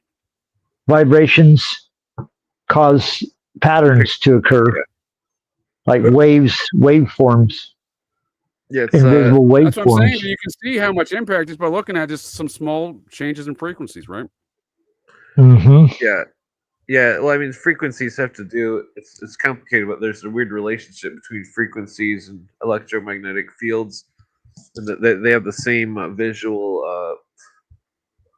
look to them, geometric patterns and such. No. Boom, like that. Yeah, where like the ones with good words would, Well, I thought that was the ice for a second. Yeah, that's kind of what the water, bud. That is water. Oh, okay. Yeah, it's kind of like how the Amazonian witch doctors, they, according to their shamanism, they're taught a song by a spirit, and that they re-sing the song, and when the spirit sings them the song, they see a like a movie in the air, and that when they re-sing the song that they memorize, and it's not really a song, it's just like a humming or a whistling or something, but like, and then when they redo it, the same like movie appears in the air, and it's like information is stored in the vibrations, the sound. That's very bizarre. Did you say the witch doctor song? Yeah, the witch doctors are taught the song from the Plant Ghosts. Doctor, I was in love with you. Ooh, ooh, walla walla bing bang. It's strange how that's inserted into the brain holes of many children across the United States of America and Western culture about witch doctor shit. Since the 50s. Since the 50s. Yeah. Well, the drums are ceremonial. Friend, they incepted your brain hole with witch doctor songs. Yeah. Bing bang. Fucking curse we're putting on you, dude. Ooh, style. Totally. I kind of had that theory.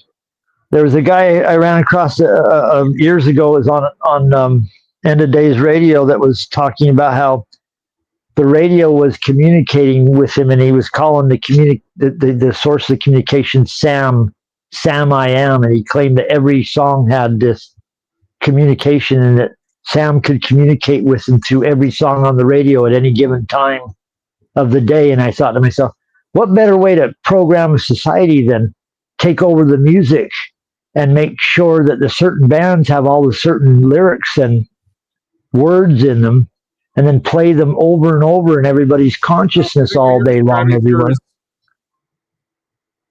I think what you're describing, sir, I apologize for stepping on you there, Todd. I think what you're describing, sir, is the elements behind the song What's the Frequency, Kenneth? Brought to us by the CIA's own REM. Yep. So REM. This is all based on the 1994 REM hit song What's the Frequency, Kenneth? Is actually based upon a 1986 assault on Dan Rather on the streets of Manhattan. That's right. You know, back into, he said his head was moving violently forward. That's what he told her when he saw Kennedy, you know, on the day of the assassinations. His head was seen moving violently forward, as opposed to the Kevin Costner, Jim Garrison, back and to the left. And to the left. And to the left. Oh, yeah. Stark difference, right? Stark difference between those two. So poor Dan Rather got assaulted by this guy. Yeah, dude, he's walking down the road in Manhattan. Some dude just fucking starts assaulting him and beating him, yelling, "What's the frequency, Kenneth?" Whoa. Yeah. There was a story about REM would turn that into a hit song. Well, there you go. What I'm inferring there is the CIA's own REM, you know, REM, like hypnotic, you know, state of REM state. Yeah. So what I'm inferring is they bring us that song to talk shit. Maybe Dan Rather got out of order in '94. Maybe he got a little out of pocket. They're like, "Hey, Dan, let's make a hit song. Let's warn Dan. We'll beat the shit out of you again," and start screaming, "What's the frequency, Kenneth?" Yeah, 60 minutes toned it down after that. I'm just saying, if I was to initiate an operation to go assault someone, such as a Dan Rather, if you will, I would absolutely instill some sort of false messaging where I'm going to cause that person to continue to think for many years, what the fuck happened? Why was he screaming, "What the frequency? Who's Kenneth?" You know what I mean? That's worse than the beating, dude. The psychological warfare will be way worse than the beating. That's all I'm saying. You know, Dan Rather was he frequented Bohemian Grove and the Bilderberg meetings, as well as every other main journalist. He was America's trusted newsman for too many years. Most trusted newsman. Yeah. He got out of pocket in '86. He got out of pocket again in '94. So they had to hit this. They had to remind Dan. They said, "Dan, what's the frequency, Kenneth?" Yeah, it's very bizarre. Definitely. It's a good thing. It's a good thing they didn't get him with those laser beams. That's for damn certain. Yeah, there's thousands of Americans out there. By the way, I've been shot with a laser beam twice. Apparently, when old Laser Tag Ted got out of pocket, they got him with some laser beams. Whew. Lucky to be alive. Yeah. Maybe it was laser hair removal. So, there's the hypnotist. Trimmed his eyebrows. He got his butthole. He got his butthole laser. There you go. There you go. All these things shiny smooth. About the butthole. They're all about the butthole. Twice.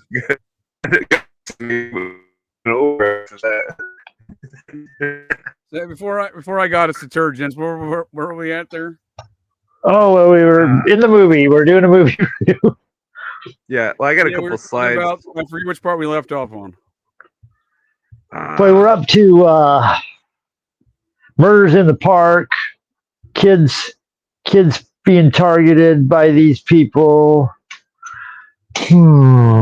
About there. We see this lady's playing a major function in the plot line in the activities in New York City. What's her deal? She's your New York woman that's liberated, and she's not quite with him yet. They never, they're kind of boyfriend girlfriend. They're just kind of huggy, kissy. At the time, she could be the next girl, maybe not. When she comes in. You want me to believe, sir, this is a lady with that structure and that jawline.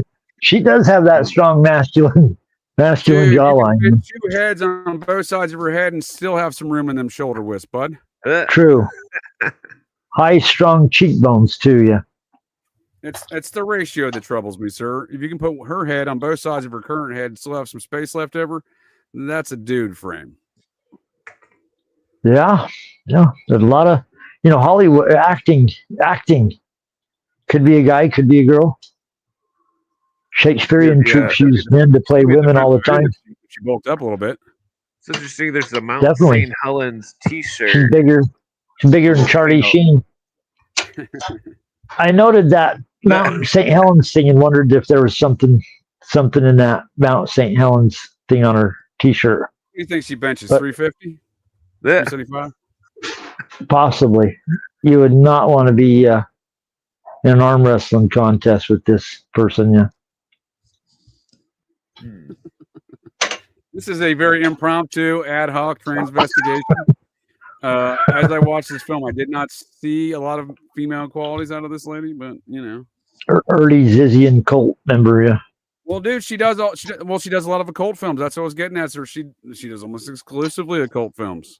That's true. Yeah.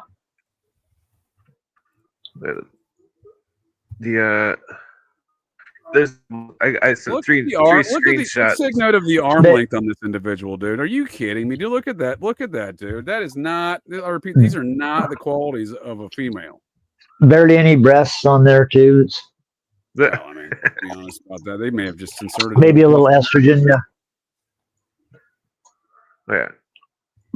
Yeah. So there was a couple of screenshots I sent where the dude starts looking into the books. There's 3 screenshots. What was it? The movie. I forget what it was. Before this review ends, this has one of the best performances from Jimmy Schmidt in it, where he turns up kind of early in the film. He's kind of in the middle, before the middle of the film, he comes in. And he's on the trail of these human sacrificers, but he's a good cop that discovers that they're right. He's an NYPD lieutenant, right? Is that the deal? Yeah. And he finds he's investigating the murders. They're finding these ritualistic murders, and he gets a little too close to what's going on, so they get a hold of his badge, and they put a curse on him. And Jimmy Schmidt plays this incredible part in the movie where he's cursed by the voodoo guy. Yeah, and he gets sicker than hell from this curse. Yeah, he tries to blow his brains out, and that's where the psychologist meets him. That's where he first meets Martin Sheen. Yeah, he gets committed. Yeah, into the hospital. That's kind of how Martin Sheen's got a different purview in all these activities, right? That's what I'm saying. Is he part of the cult? Because he's kind of like, he seems to be working a lot of sides. He has a lot of information. Well, spoiler alert! By the middle of the movie, he is joining the cult. He's going with the. He's going with the time did he join that cult, sir? That's what I mean. What point in time we see that being manifested in the film, but did it go on earlier? It seems to be the machinations that perhaps it did. In the movie, he gets so traumatized by whatever's going on that he goes with the priest of the brujeria or whatever, and he does the sacrifice, the chicken sacrifice on himself, and has blood pouring all over him, and so he kind of becomes a believer himself. Martin Sheen joins the cult. That's what I'm saying, dude. If we're gonna backtrack it, dude. Put it in reverse. When did that occur? When did that occur? Because he hates the fact that his nanny, his nanny is involved in it. Kicks her out of the house. No, you're right. He acts like it, right? He acts like it. That's what I'm saying. He's a man in the know. He's got all this information, dude. He's police psychologist, talking to Jimmy Smits, talking to the maid, and all this shit, dude. He's a man in the know, and he's got the police captain over there. He knows Robert Loggia, dude. If you know Robert Loggia, you're a man in the know. If you know Robert Loggia, he's on the inside. You're a man in the know. Robert Loggia is a man in the know in any film. Definitely.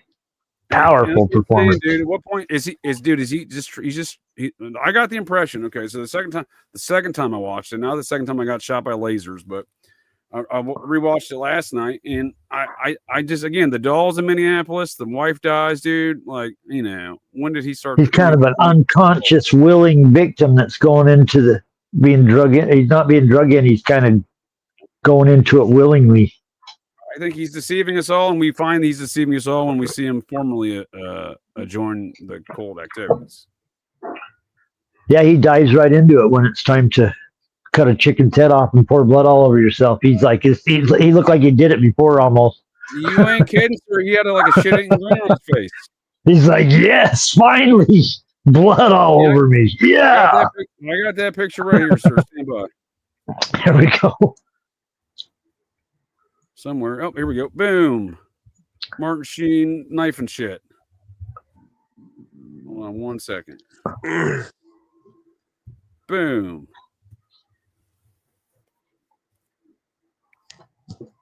Oh yeah, he's ready. I mean, he's I'm willing not to put that much effort into something I'm not excited about. If I was not excited, something you just got into. Dude, I stabbed it. I went like that. I stabbed it. He's going full force, dude. He's giving the tomahawk chop. Totally. Yeah. It's like they made him. He's like, yes, finally, I get to sacrifice a chicken. Yeah. Right. What was I going to say? Something about those screenshots. The girlfriend's horrified though when it's occurring. If I remember that scene right, she's like, "Oh God, this is horrible," and he's like, "Nope, this is what we got to do." The girl guy friend, yeah. that person, yeah. It is weird that he just instantly links up with her and like gets, they clearly do it. That's what I'm saying, dude. He's already in the cult. Thank you, sir. These are the things I started picking up on the second time I seen it, because the first time I seen it, I was like, "Good God." That was my overall. Yeah. Well, the movie ends with her just all sacrificing many chickens, blood all over the place, smiling. Well, you rightfully pointed out, Todd, earlier in tonight's discussion. I thank you, gents, for joining me here tonight to get a little GCD on these matters of the Occult and Esoteric review of the 1987 cinematic masterpiece, The Believer, starring Charlie Sheen's dad, and a bunch of other fuckers like Jimmy Smits and the legendary Robert Loggia. And this man-lady guy. But nonetheless, and thank you folks of the interwebs for joining us here tonight to get a little GCD. Well, you made some good points there earlier in regards to a lot of these matters here, and I want to see if I can bring these things into a close and offer you gents some closing statements as we bring this thing for landing here this evening. I got a couple more screenshots from Clint, but you were mentioning earlier in regards to, I done forgot what I was saying there, gents. So please continue. I'm new. I don't know what to do. Well, we love it when you bring it in for us, clear it all up, because I hadn't looked at it from that perspective until you. It'll circle back through. I haven't looked at the movie from that perspective until you said it. It'll flow through that malted hops and bong resin in a circular fashion. It'll pop back through. It'll stop here soon.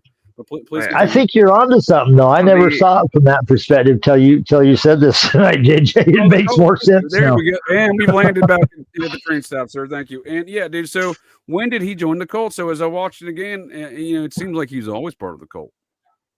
Yeah. It's like it shows that ritual scene at the beginning, and it's like it's strange that it shows it because it's not like a backtrack or a flash forward or anything. It's back to the slide that had the names of the guy that the lieutenant guy that went under the curse. He was the guy that was I'm pretty stoned.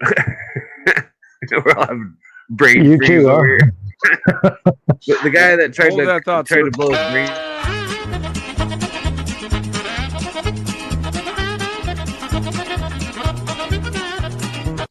This is Flaming Dragon!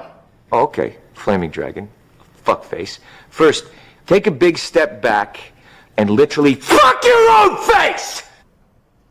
Now, I don't know what kind of pan-Pacific bullshit power play you're trying to pull here, but Asia Jack is my territory. So whatever you're thinking, you better think again. Otherwise, I'm gonna have to head down there, and I will rain down on a godly fucking firestorm upon you. You're gonna have to call the fucking United Nations and get a fucking binding resolution to keep me from fucking destroying you. I am talking scorched earth, motherfucker! I will massacre you!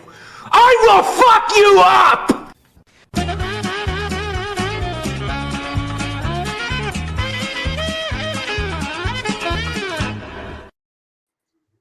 What were you saying, sir? Hilarious. Well, more drug trafficking, ritual sacrifice. They're ready to ritually human sacrifice Ben Stiller there, which I don't necessarily dispute. Maybe they need to do that, but nonetheless, they were drug traffickers of a Asian variety, ready to ritually human sacrifice Ben Stiller there. That's right. Oh yeah. Well, that slide. It was a book of the Santeria, and it had the name. The name of one of the Santeria saints was the same as the name that the guy who was trying to commit suicide, which he eventually did in the diner. He thought that there was snakes inside of his belly or some shit. And the lady in the movie, if you zoom in on that list on the right, you'll see the name Chango again. And the other, right there on the camera one, camera two, camera one, camera two. Chango, and it would say fair. Camera one, something and lightning, fire and lightning or something. But so the lady, the one or the character that Charlie Sheen's dad has sex with, this lady. That there was makeup that was poisoned or something by one, and that she was putting it on her face. Witch doctor. Yeah, and that she started to see a boil appear, but it wasn't there to other people, and that and then it started getting bigger and bigger, like she was gonna fucking. But the same thing happened to the other guy, the Chango guy, until he stabbed himself in the stomach at the restaurant. And that this type of there's similar episodes of X-Files about voodoo where the voodoo witch doctors get the person to think there's some kind of something going on, and that this is where Cooper defines what magic in the sleight of hand sense is that it is to make words become reality, and that it's the voodoo practitioners were using like a hypnosis almost, because you notice in the scene the guy he hears the drums and then he becomes under the hypnosis, and that the voodoo is largely hypnosis in a non-deterra way. It's and that using binaural beats and stuff to put people in trance state. I think I know what you mean. If you mean there's nothing more hypnotic than the beauty of Janet Reno, the Butcher of Waco, then I think you are correct, sir. Butcher of Waco.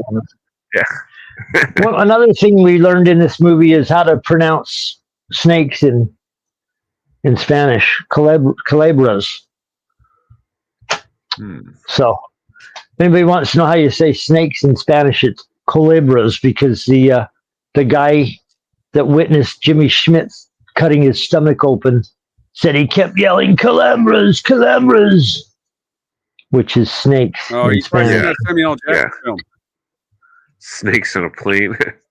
There you go. Yeah, the guy thought there were snakes in his belly. Right.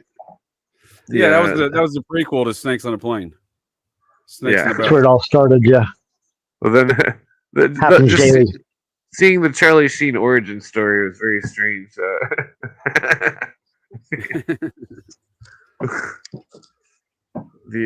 Charlie.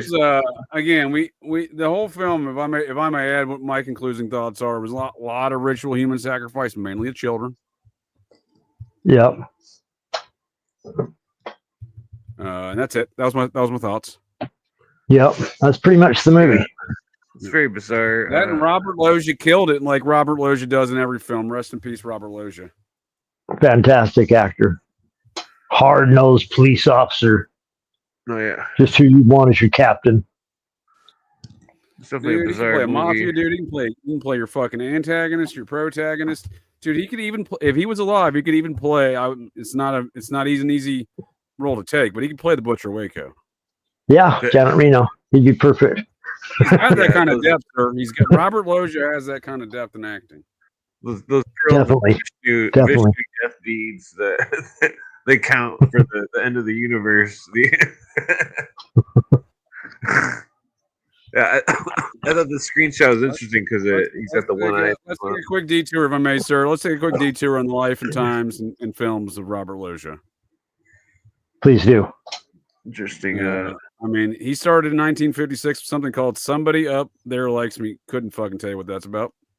The first time I'd seen him was, I believe, probably in the early 80s, probably here. What do we got? Pink Panther. Psycho 2, dude. Well, Trail of the Pink Panther. That's a decent one, 1982.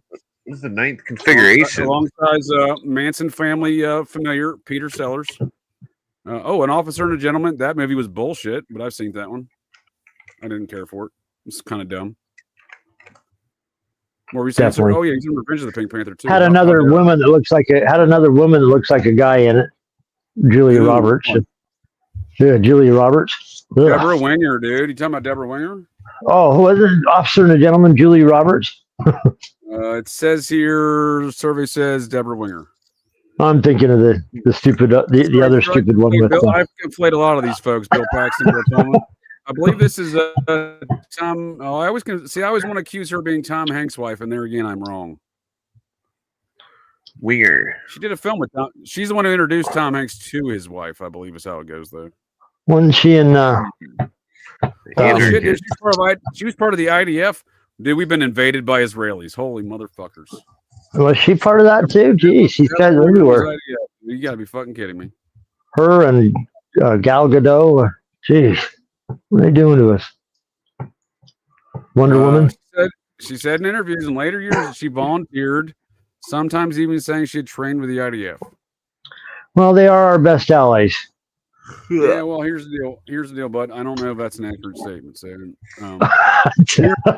our greatest allies. You know what I mean? If your name's not America, I don't give a fuck, dude.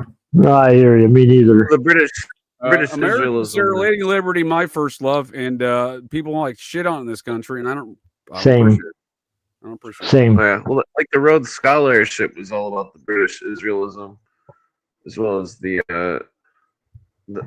other, as well as the Scottish Rite of Masonry.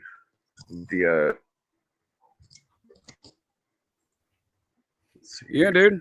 Fucking Deborah Winger, dude. IDF, dude. It's her own statement. She looks like she tried to say it later, like, not the case. Yeah. Good luck, Deb.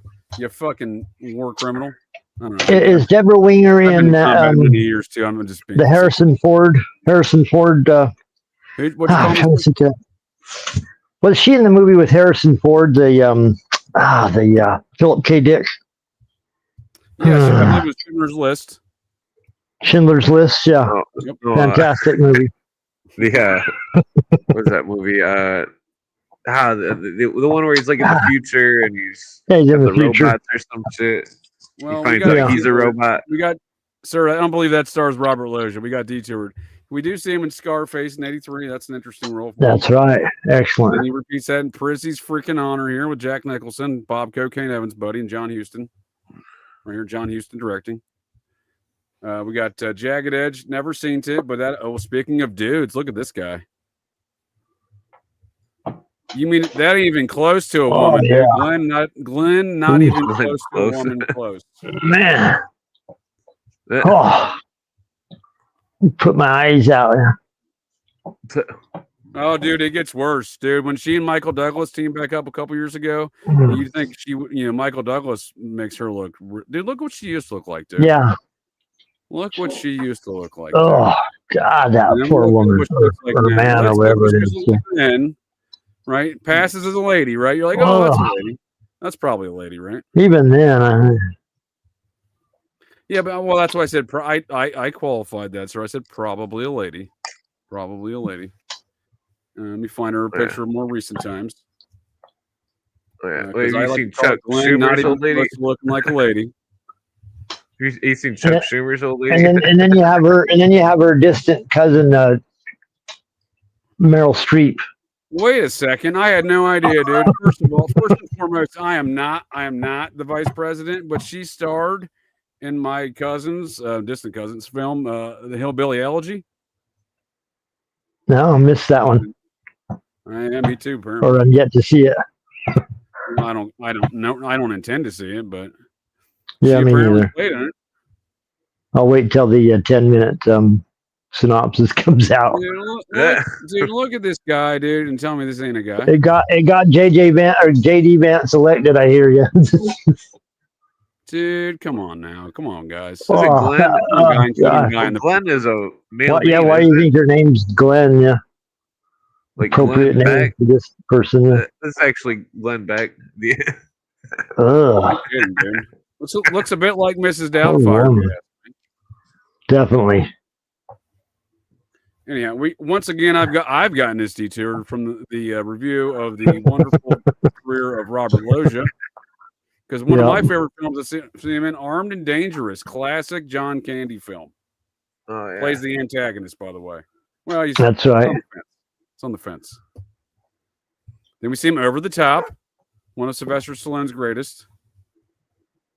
Hot Pursuit, classic film. John Cusack, Robert Loggia, Ben Stiller, Jerry Stiller. Highly recommend that one. That's a good one. The Believer. Hey, we were talking about that tonight earlier before I took us on this. I think I heard of that movie. Yeah. Did we see him in that movie Big, which is a diddler-centric film, right? There's a lot of, if you think about it, a lot of kid diddling concepts in this one. The old lady's banging the big kid, right? But he's fucking like 10. Yeah, he's just a kid. Yeah. Yeah, that movie's strange. Dude, Opportunity Knocks is perhaps one of the most underrated classics of the 1990s. The early 1990s. Before 92. Before the summer of 92. Before the months preceding the summer. Somewhere around 19. It's the best film of 1990. How about that? Yeah. Underrated. Yeah. I'm being facetious. It's actually a dog shit film, but I find it to be hilarious. It stars Dana Carvey and the Robert Loggia, dude. Robert Loggia classic. And if you don't recall Robert Loggia as an assistant coach in Necessary Roughness, dude, you gotta be fucking kidding me, dude. Scott Bakula. Yeah, he was funny. Playing the old quarterback coming back to college, dude. You gotta be kidding me, dude. That stars a man. Let's look at her. Bakula. You can't tell me that's not a dude. The Kmart lady. Kathy Ireland. That's a dude. You got sure looks like it. First of all, nice I understand the wingspan on this. This individual surpasses that of Michael Jordan. The ability to palm a basketball is. I mean, look at this dude. Look at some shoulders. This individual. And working out. What's in these films is some hot lady. I question these circumstances, sir. Well, hold on a second. I've done lost the plot line here. Because we were talking about Robert Loggia. Now we're talking about Transvestigations of Kathy Ireland. I don't know why I've gotten so distracted from our conversation. Let me just show you Kmart commercial. You gotta creep it in. Kmart stuff, dude. Look at the frame on this individual, dude. Look at the overall frame on this individual. Yeah. Wow. It's like the guy from Silence of the Lambs and your stalker. It puts the lotion on its skin, Todd, or it gets the hose again. Tucks it between her legs. Dude, it's an enormous individual, dude. I'm looking for. There's a different picture where it's palming. I think it's a basketball, dude. I'm like, holy shit, dude. Is that an NBA player? Wow. Dude, look at the frame on this end. That's what I'm saying, dude. If Robert Loggia was here, he'd probably be like, yeah, dude, she pees in the urinal, dude. I don't know if I've seen this in the movie. Yeah, he's like, yeah, dude, on the scene of Necessary Roughness, yeah, she pissed in the urinal, dude. You're totally right. That's what Robert Loggia would say if Robert Loggia was here. She pisses in a stall. Yeah. So, and then we get more in the life of Robert Loggia. We get Man with a Gun. That wasn't that good. Oh, Independence Day. He played the general, right? And Independence Day, starring Bill Pullman. Almost said Bill Paxton. We do get Bill Pullman again and Robert Loggia in the David Lynch film, Lost Highway. Speaking of Lynch's buddy tonight, Mark Frost. You know? Bill Pullman's also in the movie, the other zombie movie with the Serpent and the Rainbow lead character, lead actor. Sadly, Robert Loggia's career kind of fell off the deep end here come the early aughts. It's more of an 80s and 90s type of guy, if you will. Well, that Lost Highway movie is very occult. That Eddie Murphy, dude. This y'all seen this? Was dog shit. Yeah, that movie seemed weird. Holy Man with Eddie Murphy. The one that Murphy made when he was banging all those transgendered prostitutes, transsexual, the men prostitutes there in Los Angeles. Notice the background of the movie is white. He's wearing all white, just like Kanye West's profile on Twitter. Mm-hmm. Just innocent, the symbol of innocence and purity. Yeah. Yeah. Well, there's a couple that there's this one, the one he got busted with, and then met her early demise by quote unquote falling from her balcony, as the reports say.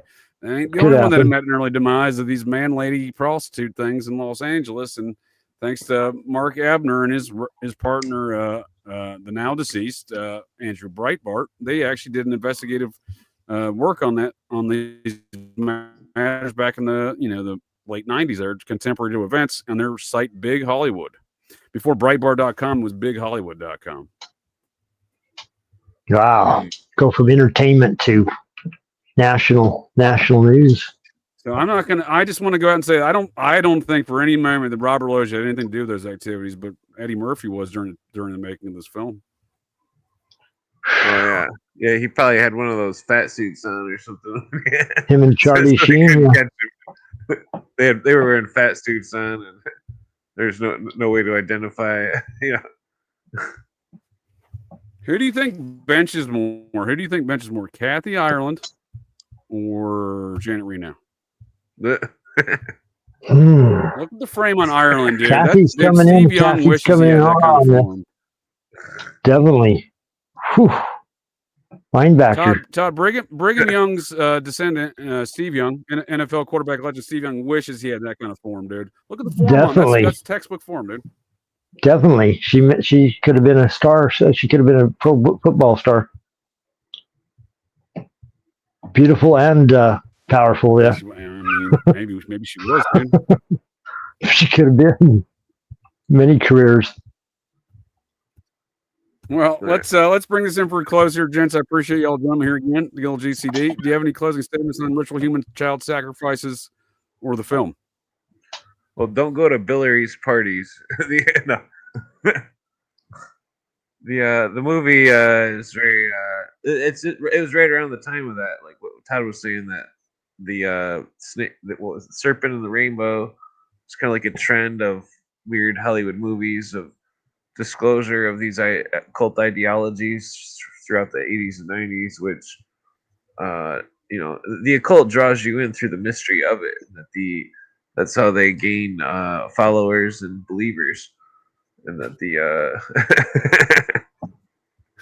I'm just getting caught up on the chat. Apparently, I've started an outrage here with my transvestigations, and apparently there's not a lot of Robert Loggia fans in the audience. No. No, you don't like it. You don't love it. I apologize, Desert Rain, if you're offended. I apologize. No means to offend anyone unless you're named Kathy Ireland or one of those other people. Maybe they're offended. I'm not sure. You Kmart's going to sue you. No.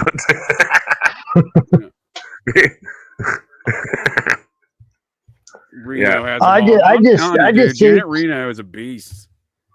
Man. In another Like you said, if she could run a put your Waco. like 40, dude, she could play in the NFL, dude. Yeah, well, the mayor of Waco was it was either the mayor or the governor of Texas. It was a lady, and she was wearing an upside down pentacle, which is a symbol of the dark side of the occult, and that the whole Waco thing is very occult, very bizarre. Thank you, sir. Thank you. That is my point of making all these jokes about Janet Reno, is to draw attention to we don't know what the fuck happened there. According to the cult leaders of the Order of the Solar Temple, those Branch Davidian fuckers, quote unquote, beat them to the punch. I've yet to figure out what that means. That's on videotape recording, so you can't say that's a fucking fake news or nothing. But nonetheless, we see them involved in the gun trafficking and around the Midwest Depot. That's secret CIA fucking weapons depot on an Air Force installation just north of San Antonio. Nonetheless, Camp Stanley, I think is what they call it. It's within Camp Bullis. I found out about these details from an electrician who worked on the base there. In fact, an old fucker, an old guy. A good way to get rid of evidence is start the place on fire and bulldoze it. Everything afterwards. Well, when I first heard about those things, I didn't know much about Waco. When I started learning more about those things over the years and how much Iran-Contra, that was the main weapons depot for Iran-Contra activities. And I see the time frames in which the Waco stuff transpires. I see the epicenter of activities. I'm like, oh shit, there's obviously more to this fucking story. John Hull with his ranch, in Texas, bringing in the guns and the drugs for the CIA too. That's another good example, sir. Yeah, there's a lot of shady stuff that went on the border from like the 60s to the 90s, well, even up till now. But like Cooper brings up that satanic cult that was that there was 36 or 30 something dead infants found buried along some fence line, and that it was some kind of satanic cult, and that the William Cooper points out how because there's a connection with the Satanists and the Anti-Defamation League, and that because they were protecting the basically New Mexico tried to pass some law to ban that type of satanic activity or some shit. That the ADL stepped in and was like, you can't ban freedom of religion. They claimed it was under the guise of that, but Cooper points out that they're all Masons. They're all B'nai B'rith Masons in the ADL, and they're all mafia, and that they're something weird. Probably all true. There's probably a lot of connecting principles, sir, in regards to those matters. And no, the Waco folks were dealing guns in and around the main weapons depot for Iran-Contra, and this was 2014. I first learned about it in 2008, and I was in charge of the fucking weapons and ammunition and equipment for the military police for that command, and I didn't fucking know about that shit. The first thing guy to tell me about is a fucking electrician that's there on campus. Maybe you had that. If I may, sir, I also spent over 6 months of my life training on that facility with no knowledge of Camp Stanley CIA weapons depot. But nonetheless, the Waco fuckers were they intersect with the weapons trafficking in around that installation. Well, maybe you had that black guy from the Believers, telling you this is not the suitcase full of drugs you're looking for. These are definitely not the Satanists you're looking for, sir. And folks can hear about that more tomorrow night here on Operation GCD, 9:30 p.m. Eastern Standard Times, with the adventures of Muppet Mikey, your favorite psychological operations officer. His Jedi mind trick of these are not the Satanists you're looking for, and his buddy Laser Tag Ted. There's thousands of Americans out there. By the way, I've been shot with a laser beam twice. I will be there for that. They got what's that? Twice them fucking lasers, dude. Yeah. Totally Gunderson. These are Transvestigations, other commentary, and the occasional statements about the film of 1987 cinematic masterpiece, The Believers. Oh, yeah. I just think it ties in with all the satanic panic and them trying to feed the consciousness of the into our consciousness, the idea of voodoo works and watch out and everybody, kind of look out there everywhere. I like your brain holes that, sir. Yeah, I think that was just part of the thing they're feeding into our consciousness. That they got to get you to believe, so that when they start practicing their voodoo on you, you start buying into it. Nowadays they have technology that can beam voices into your head that can make you feel vibrations from a distance. It can make you feel like you're being affected. So the CIA basically has technology that's the same thing as magic if you don't know what's happening to you. 2 questions for you, sir. Not 2 lasers, 2 questions. Did you know that technology you speak of was invented by Andrei Puharich, patented in 1949, voice of skull technology? I didn't know that. I know who Puharich is, so. Interesting. He worked with. Sir, you're spot on. I believe we see the machinations of this film being used to perpetrate satanic panic when they tell us on Wikipedia, the source of all information on the interwebs, that this film stimulated, motivated, caused the Matamoros cult situation. They can go fuck themselves with that statement. That's kind of like what came first, the chicken or the egg, yeah. Well, I'll tell you what came first. The film got produced in 1986, released in 1987. It is an 87 cinematic masterpiece, sir. But the Matamoros situation, as I already showed you, goes back to at least 1984. Exactly. Yeah. So maybe they read the book, The Religion. But it's the same thing we see, though, as you're pointing out. It's spot on with the satanic panic. We see it in the Wikipedia entry. It's bullshit. But we see it in the satanic panic that they use events like the 1980s phase 2 of the satanic panic. Michelle Remembers is the first step in that, and it's used to discredit numerous daycare sexual abuse, satanic ritual abuse scandals across America, from California to Miami, Florida, where we have the Butcher of Waco. We find out that's where she earns her bones, or his bones, you tell me, is because she covers up something called the Country Club daycare scandal, Country Walk daycare scandal. My apologies. So we see these things across the nation at the same time. We see Michelle Remembers being utilized to discredit these scandals, these sexual ritual abuse scandals, where the children are all drawing, rituals, candles, robes, symbols of what they're being subjected to, and they all have the same stories, but it never happened because Michelle Remembers was written in 1980, and these children's stories were presented after 1980, despite the events that are transpiring going on before 1980. So that's what I mean by the same thing with this Matamoros situation and any excuse of this film having any effect on it. And similar to the thing about the tunnels exist, but the tunnels don't exist, The kids are describing tunnels, and all of a sudden they're putting together this. They were crawling through cardboard boxes. That's their tunnels. And then they go do an excavation. They find there's tunnels. Also, you were at an excellent example, sir. That has a fine point as well. That is a common tactic we see here, right? Also, how many times has there been a classroom of people that were claimed that they've seen a UFO land, where there's so many countless sightings from where what if they were put under some sort of psychological hypnosis or something, and that they were tested on or something, or some kind of weird shit. I suspect they're spot on, sir. I suspect they're all hypnotized, and they're probably using Martin Sheen's face and this watch. What is this watch and face about? Yeah, I thought that was a weird shot. I think it says 10. It's like 10 to midnight or something, or 10 o'clock, 10:03.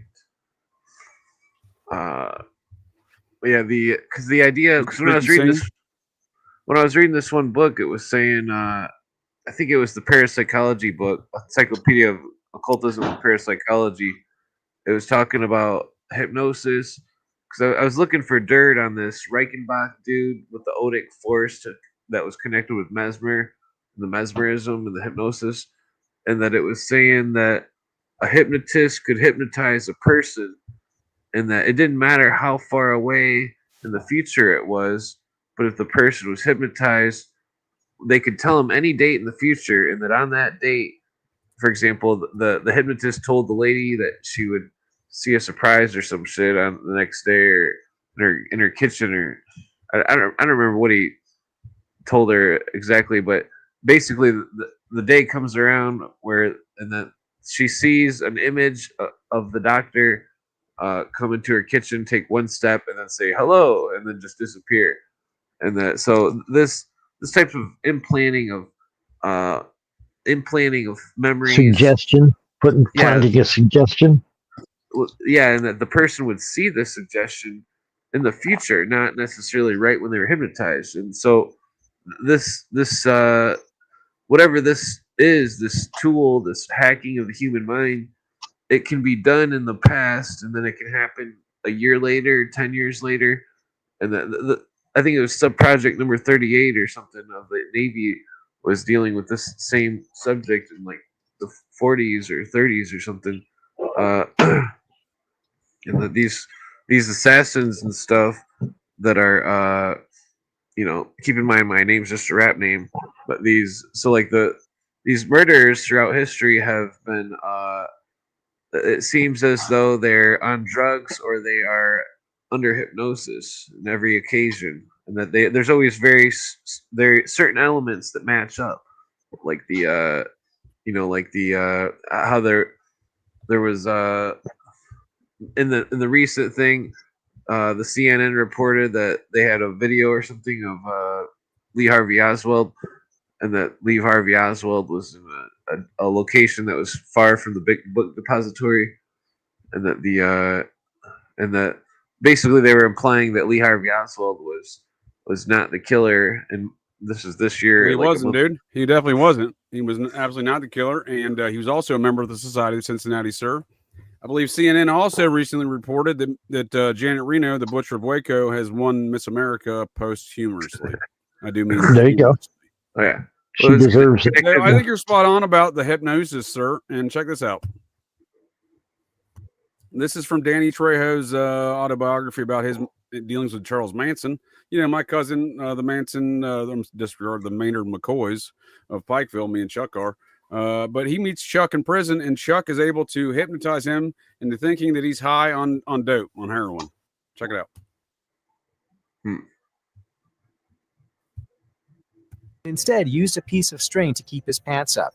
He was like a 5-foot, slick little wimp, but he had the jargon of prison and jail. He thought he was slick. Trejo said that Manson even approached him and his cellmates looking for protection, but he also shared something very chilling. He believed Manson could have been a professional hypnotist.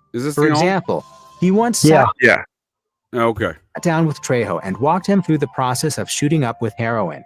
Trejo recalled, "Even before I fake fixed, I could taste it in my mouth. Any junkie knows what that is like. By the time he described it hitting my bloodstream, I felt the warmth flowing through my body." Danny Trejo is...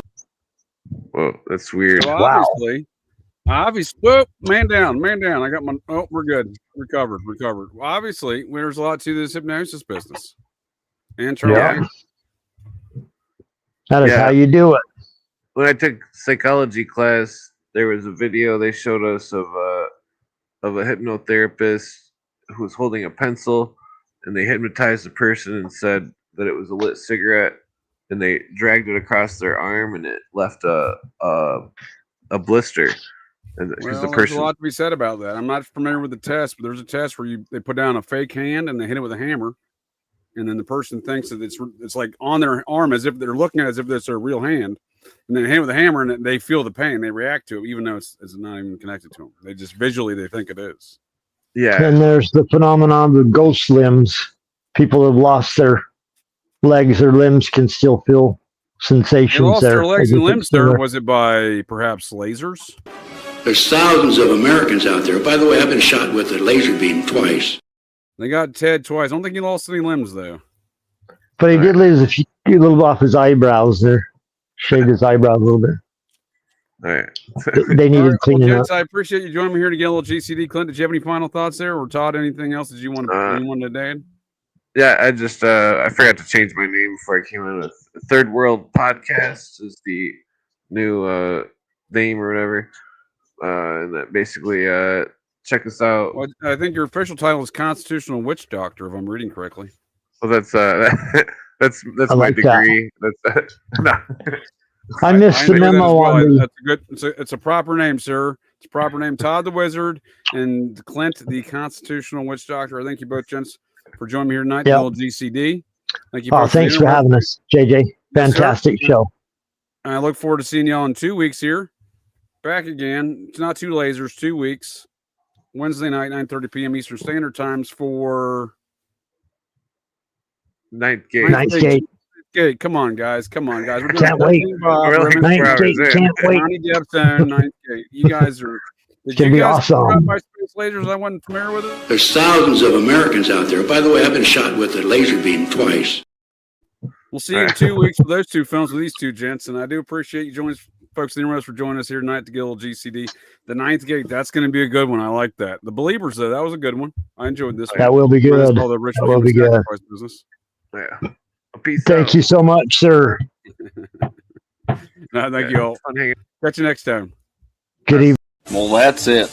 That's the show here, folks. So the next time you're out on the town, visiting your local watering holes, or perhaps just meandering around, and you hear the unmistakable sounds of metal clanking, and you spot signs of a disturbance, now check your six. Look in that garbage can, because you never can tell. The GCDs may be loose in your town.